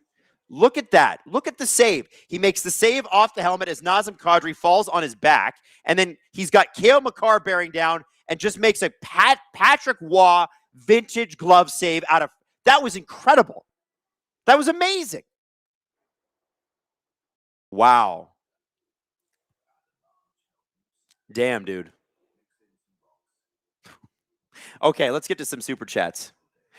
Giggling Cat says, agreed. You can't pass the torch if you don't actually have a scene or two to pass the torch. That's true. The only good part of RJ's movie, Ryan Johnson's movie, was Luke kicking ass from half a galaxy away. That was cool. I'll give you that. And you know what? That scene with the speeders and stuff, that was neat. But again, that was Hoth. And I guess they were sort of recreating it because, you know, history doesn't repeat, but it rhymes. Like, I get that. That seemed to be the thing they were doing. But anyway. Francois Lebel, sorry, TFA, The Force Awakens was a worse New Hope. And that line, somehow Palpatine returned in Skywalker, JJ jumped the shark. True. I agree with all that. Anime Cowboy, the problem with the sequels was that they went in without a plan. There was no plot outline to adhere to. Yeah, so you know what's so funny? I don't know where you guys are at in your careers. When I started in radio, I used to think that that there were people out there that really had the knowledge. And I wasn't even really sure what the knowledge was, but I was like, I want to meet the people that know more than I do so I can learn from them. And that's a pretty good strategy for any career. But you get to a certain point in your career where you go, oh, like these aren't adults are just kids. Like you guys all act like children too. There are no adults in the room anywhere. And maybe they've got some brilliant knowledge to pass on to you. But when I look at something like that, Star Wars, and they went into a sequel trilogy without a plot line, don't let anyone tell you you can't do whatever you want in this life. I'm telling you. Somebody said, let's make Star Wars movies and didn't have it plotted out before they started. They released a movie before they even tried to figure out the second movie. How insane is that in retrospect? Insane. Insane. I'm just saying. Oh, I got to announce the damn winner. Oh, yeah. Sorry, Justin. I'll get to it. Oh. Taze. Download an H's. Okay, I'm going to announce the winner right now because I've made you guys wait. Tonight's winner. Oh, we got another Newfoundlander, or as we like to call them, Newfoundlovers. Big congratulations to Abigail from Mount Pearl, Newfoundland. Second night in a row we've had a Newfoundlander winner. Congratulations to you all. Hey, Abigail, are you still in the chat? Say, hi, it's me. That's Abigail. Congratulations, Abigail. You've won Iceberg. You can kick his ass like Jean-Claude Van Damme did. Yeah. Check it out. We should watch that movie. Giggling Cat recommends. There you go. Cassie is in the chat. What is up, Cassie? It's been so long. I've missed you. Cassie, give us your controversial Star Wars opinion as we head into the rest of the third period. And a big congratulations to Abigail. Cassie, it's a safe space. We'll love you anyway, no matter what. No matter how hot the take be.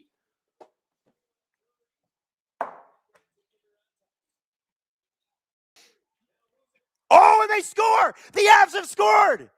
Parker Kelly, the unsung hero. Oh, that's a dagger. Oh boy. Oh boy. Listen, I'm gonna be honest with you. The Wild have sucked on defense in the third period. They are hanging Wallstead out to dry. Wow. Sedin Magic 15. Hey, Gripper Nation, better late than never. Well, you just came in at a very key moment, my friend. Wow. That is Parker Kelly's first career playoff goal. We've had Urov get his, Parker Kelly get his. There's only so much Wallstedt can do here.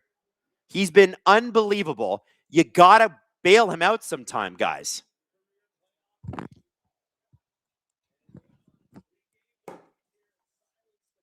The crowd is pretty damn quiet in Minnesota. They're going to have to get back in this game. But you know what that means? They're going to be skating like mad the rest of this game. You cannot go back to Denver down 3-1. You can't. You just can't. This series deserves 7 games. The Wild are going to have to earn it, though.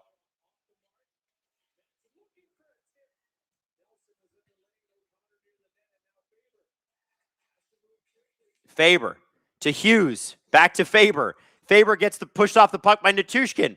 Kadri's waiting out front. Nichushkin back to the point. It's to Devon Toews. Toews shot. Manson gets the puck deep back to Kadri. And the Avs are just dominating the Wild in this game. There's just no way around it. The Wild did push back in the first 10 minutes, but look, the Avalanche are dominating to the outside. And, Tarasenko just made a great clip interception there. Whew. 7:07 left in the third. McKinnon stops, fires it to low. Don't worry, I'll get to the super chats, guys. I'm coming.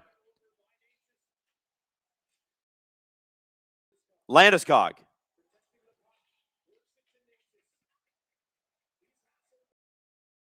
Spurgeon just knocks over Natchez. Oh, puck is out. Oh, Marcus Johansson can't get it out. Boldy, he gets hooked. They don't call it. Oh, tried to get it to Urov. I think he should have just shot it.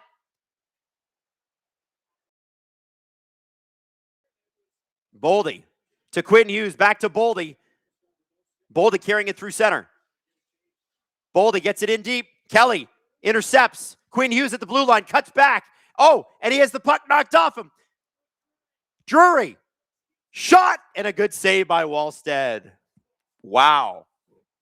So Cassie says, the Acolyte has some of the best and coolest fight scenes in all of Star Wars. It is also my favorite Star Wars show now and the second Star Wars project. Sorry, not sorry. Hi, Adam. I'm off tomorrow, so hi.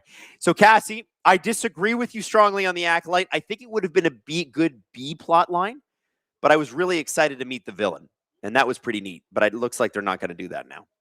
So I think it had potential. The hate on it was so forced. It was so stupid. But it was not, there was a zing missing to it, and I don't know why.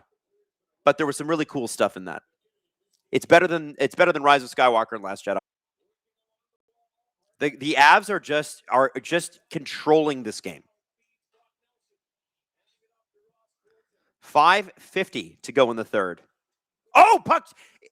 Oh, wow. I don't like. Sometimes so much happens you can't spit it out. But there was a really good opportunity there for the Avs, and they could not make the save. Kaprizov through center.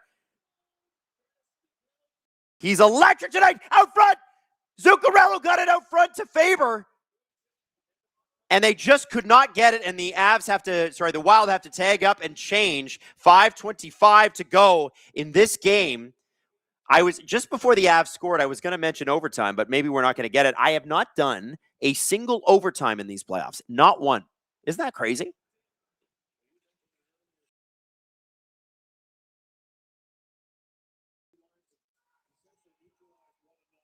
Drowsy Dan says, I was more mad at them for bringing in Carrie Ann Moss and killing her immediately. I know. She could have been so cool. I know.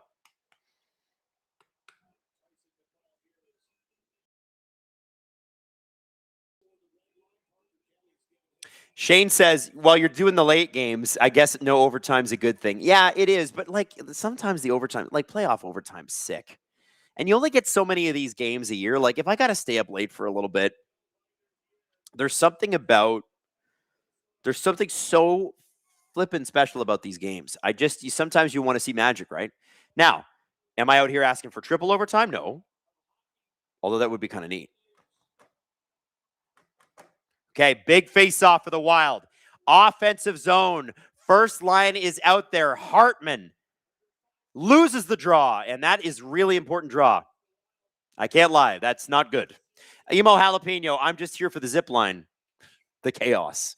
Absolutely. Enjoy the popcorn. Enjoy with popcorn.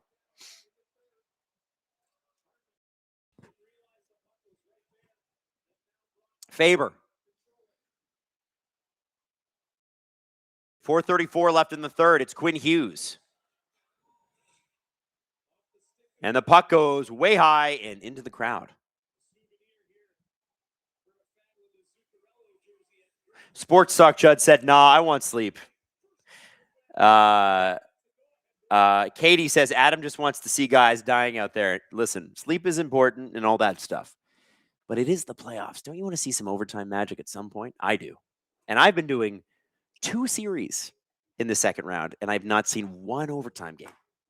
Cassie says, I think they were expecting a second season, and it got canceled last minute. I really love the Strangers intro fight scene and where the head butts the lightsaber, spoilers, and showing the lightsaber changing. Yeah, it was neat. It was neat. I just, I think Disney needs to decide that Star Wars should be a special event, whether it's going to be like a limited series or it's going to be a movie. Just don't overdo it. Don't make us consume too much. Give us the animated stuff. That's working. And I like that Dave Filoni is taking over because I think he's awesome. Sedin Magic 15, Game 4 of Anaheim versus Edmonton went to overtime. It did? I was on for that. Okay, so I have got an overtime game, but I can't remember it. I've done a lot of games.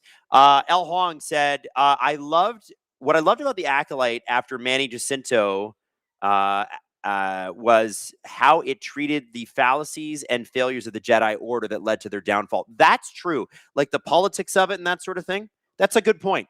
I thought that was neat, though. Like, they dive into that a little bit more than they did with like the Jedi Council in the prequels. I agree. Tommy says, would you rather be in an elevator with a Lord of the Rings fan, a Game of Thrones fan, or Star Wars fan? I think Star Wars fan just because we'd have more in common. I love Lord of the Rings. I love Game of Thrones, but Star Wars has always been and always will be my favorite piece of pop culture. I've been a Star Wars. I remember, so my dad and stepmom bought Star Wars when it was re-released in the 90s on VHS from Costco. And it came in a pack of 3 movies, and one of them had like Yoda on it. One of them had Stormtrooper on it. One of them had Darth Vader's face. And I remember we put it on the TV downstairs, and we had those gigantic old cabinet TVs where you'd like turn it, like we had an old TV, and it like you turn it on, it was like thunk, and then the TV screen would go wing. It was like a tube television, and I'll never forget. We watched A New Hope Friday, Empire Strikes Back Saturday, Return of the Jedi Sunday. And yeah, it was like that. I fell in love, completely fell in love. Has never stopped. Sedin Magic 15, 10 SDPN memberships. Let's go.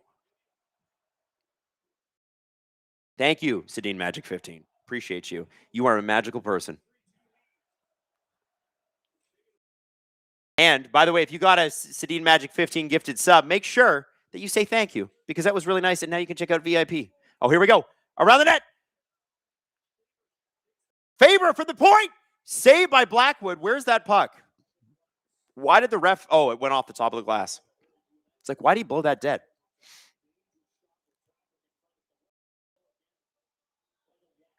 Ashton just upgraded membership to SDP VIP ad-free. That's what I'm talking about. You're going to get episodes early, and you're going to get them with no ads.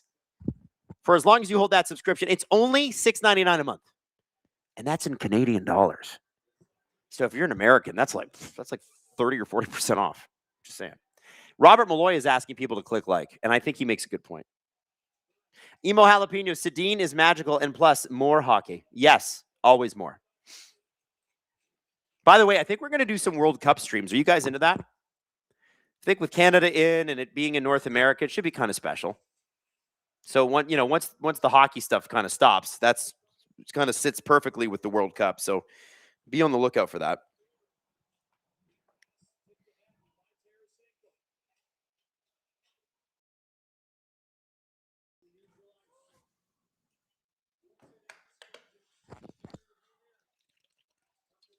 .320 left in the third.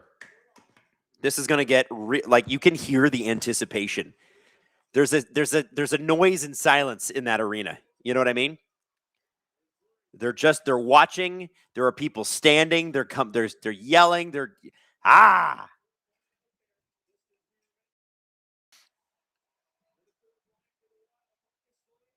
Foligno. Puck is in deep. Marcus Foligno. Over on the side wall and nobody there. Why was nobody there? The hell was that? Hughes. Johansson. Quinn Hughes keeps the puck in. Johansson after it. Faber. I think Faber and Hughes are just going to play the rest of the game here. McCarron. He's got Nichushkin all over him. Leaves it for Hughes, and I think we're going to have the first line come out here. Oh, Quinn Hughes tried to make a play. He's going to have to turn that around. One thing the Avs have done amazingly is they don't let you get much going past. If you're trying to go past their blue line and not dump it in, it's going to be real hard for you. Oh, Faber with a shot. Oh, it just went wide. Great opportunity, and it just goes wide. You can't have it go wide this late in the game. You got to friggin' nail it. Like, I know everybody's like, well, you can't hit every shot. At this time of the game, you need to hit every shot. This is where mistakes stop mattering. Hartman through center. He dumps it low. Boldy after it. Brent Burns is out there defending. 41-year-old Brent Burns out there defending a lead with 95 seconds to go. The Avs are 90 seconds away from going up 3-1 in this series. Landeskog along the wall. Kaprizov after it. And the puck is dumped all the way down the ice. That's going to be an icing. 1:15 left in the third period. 1:14, excuse me. Cassie says, if Berube is gone and Cassidy isn't available, who do you want to be the Leafs' next coach? Do you want them to go for an established or a new NHL coach like Muse?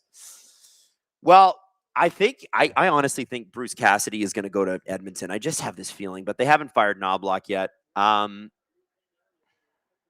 It's a really good question, Cassie. I almost called you Cassidy. And when the Wild call a timeout, I don't know. Bruce Cassidy would be my pick. So I don't know. I don't have a... Robert Malloy says, David Carl, get over here. If you guys don't know, David Carl is an NCAA coach, and he has been unbelievable.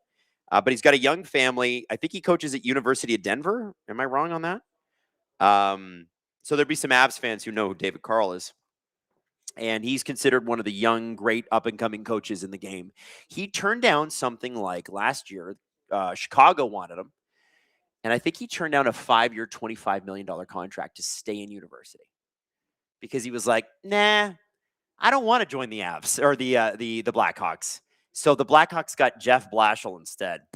I'm not a big Jeff Blashill guy. So yeah, David Carl will come to the NHL, but I have a feeling that he is going to be a guy that'll want to go to a situation where he can win right away. Otherwise, you can get paid pretty damn good money in college, and college hockey is exploding in the States. So I do think that those salaries are exploding too.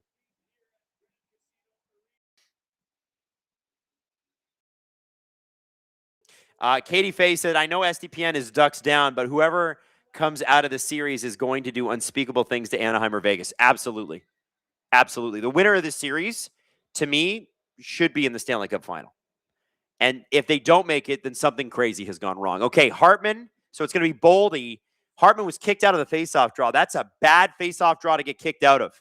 That linesman should be, get out of here. What are you kicking out of centerman there? We want to see best on best, you loser. God, linesmen are annoying. Like, why do we don't want to see a winger play? I want to see Landeskog Hartman. Let's go. 1 minute to go. Taze. And that puck goes out, but it hits the glass. Rusty Mitchell says coaches most likely to win the cup on their second team. Yeah, I don't know who Toronto would hire. I have no idea. I hope it isn't someone stupid, though. The OG says, I do unholy acts to see torts with Toronto media. he always comes in like a pussycat and goes out like a lion. Like he's always Mr. Charming when he comes into a market. And then afterwards, he's like, rah, rah, rah, rah, rah, rah. I quit. That's the Torts method. Always happens about 3.5 seasons. Faber, shot. Oh, and that puck just goes wide. 40 seconds to go. Boldy. Back to the point. Hughes. Oh, no, it's Necas. Will he get it? And this is going to be over. Nathan MacKinnon scores. And it is quiet in Minnesota. 3-1 will be the series for Game 5. 32 seconds to go. The Minnesota Wild, let's just call it what it is. They kind of got dominated. Oh, man, they just missed, too. Couple of great opportunities there, but a bad pass to Quinn Hughes. And Marty Necas has got such quick wheels, gets it to MacKinnon, and MacKinnon, who got slammed in the face with a puck and then accidentally punched in the face by Kaprizov, puts that puck in. Nate got angry. And Cassie dropping 20 SDPN memberships. Let's go, Cassie. And Nate's, I think Nate broke his nose tonight. Look at, he's bleeding out of both nostrils still. Watt and Kaprizov are fighting it out a little bit. And they are going to pull the goalie again, just to see. Quinn Hughes to Boldy. Boldy to Hartman. Shot! Oh, they almost score! How did that stay out? Wow, there was like an invisible force in front of the net. I don't even think Blackwood saw where that was. Francois Lebel, empty net, goal merchant, Nathan MacKinnon. Well, he was in the right place.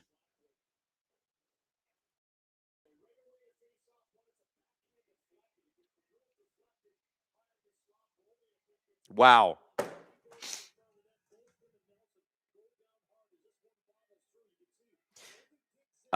This is what are the Wild going to do? Like, they got to, I don't know how they win Game 5 at this point if this is the way they're going to play. They're going to have to figure something out here. Wild behind the net, Boldy out front. It went off a skate. And they fire it down, and the Avs get another goal. It's over. 5-2. 7 seconds. 3-1. Nobody expected this. Now, do we think, I want to ask everybody who's been watching, do we think that the Minnesota Wild have an opportunity? Can they get back in this series, or is this kind of well and truly over? Is it back in the series, or is it over? Let me know what you think right now. I want to know in the chat. I think this is important. I want to know what you think. Are they going to be able to get back in the series, or is it over? The OG says, Adam, who you got, Canes or Avs? I got Avs. I said from the beginning of the season that the Avs are going to win the Cup. And I have maintained that basically since then. I think they have the best team in the league. I think they know they have the best team in the league, and it got better. They got Waugh and Kadri at the back line. A lot of people are saying it's over. A lot of people are saying it's over. Yeah, no, I don't even think anybody's saying that the Wild can get back in. And Goose says, Drew isn't shaking, crying, or throwing up. That's funny. Yeah. Do you think, I think the Wild can win Game 5. But they're outmatched in this series, man. There's no question about that. It's not even up for debate. It's not even up for debate. All right, so I want to say this, guys. It's been a blast hanging out with you tonight. I'm going to wrap it up early because Maddie's had a long day. Justin's had a long day. They both have long days tomorrow, too. And so Goofy Goober says Berube out is number 3 trending on Twitter right now. That's hilarious. Sadine Magic 15 says it's hard to imagine any team getting 3 straight wins over the Avs playing like this. Very true. So I'm going to wrap it up. Al Hong says, thanks for a fantastic stream tonight, Adam, and all. Chat, I want to thank you. You guys were incredible. It was so much fun. We talked a little Star Wars. We watched a little hockey. Life's good, man. I don't think it gets any better than that. And it got a little Jean-Claude Van Damme reference in there. Oh, look at me. I'm a sad bear. I'm a Bruin bear, and I don't have the Leafs first pick till 2028. Sorry. I got to stop doing that. Maddie, thank you. Justin, thank you. I will see you guys tomorrow on the second half of a back-to-back. Steve Dangle at 7 o'clock, Montreal, Buffalo. I will be right after with Vegas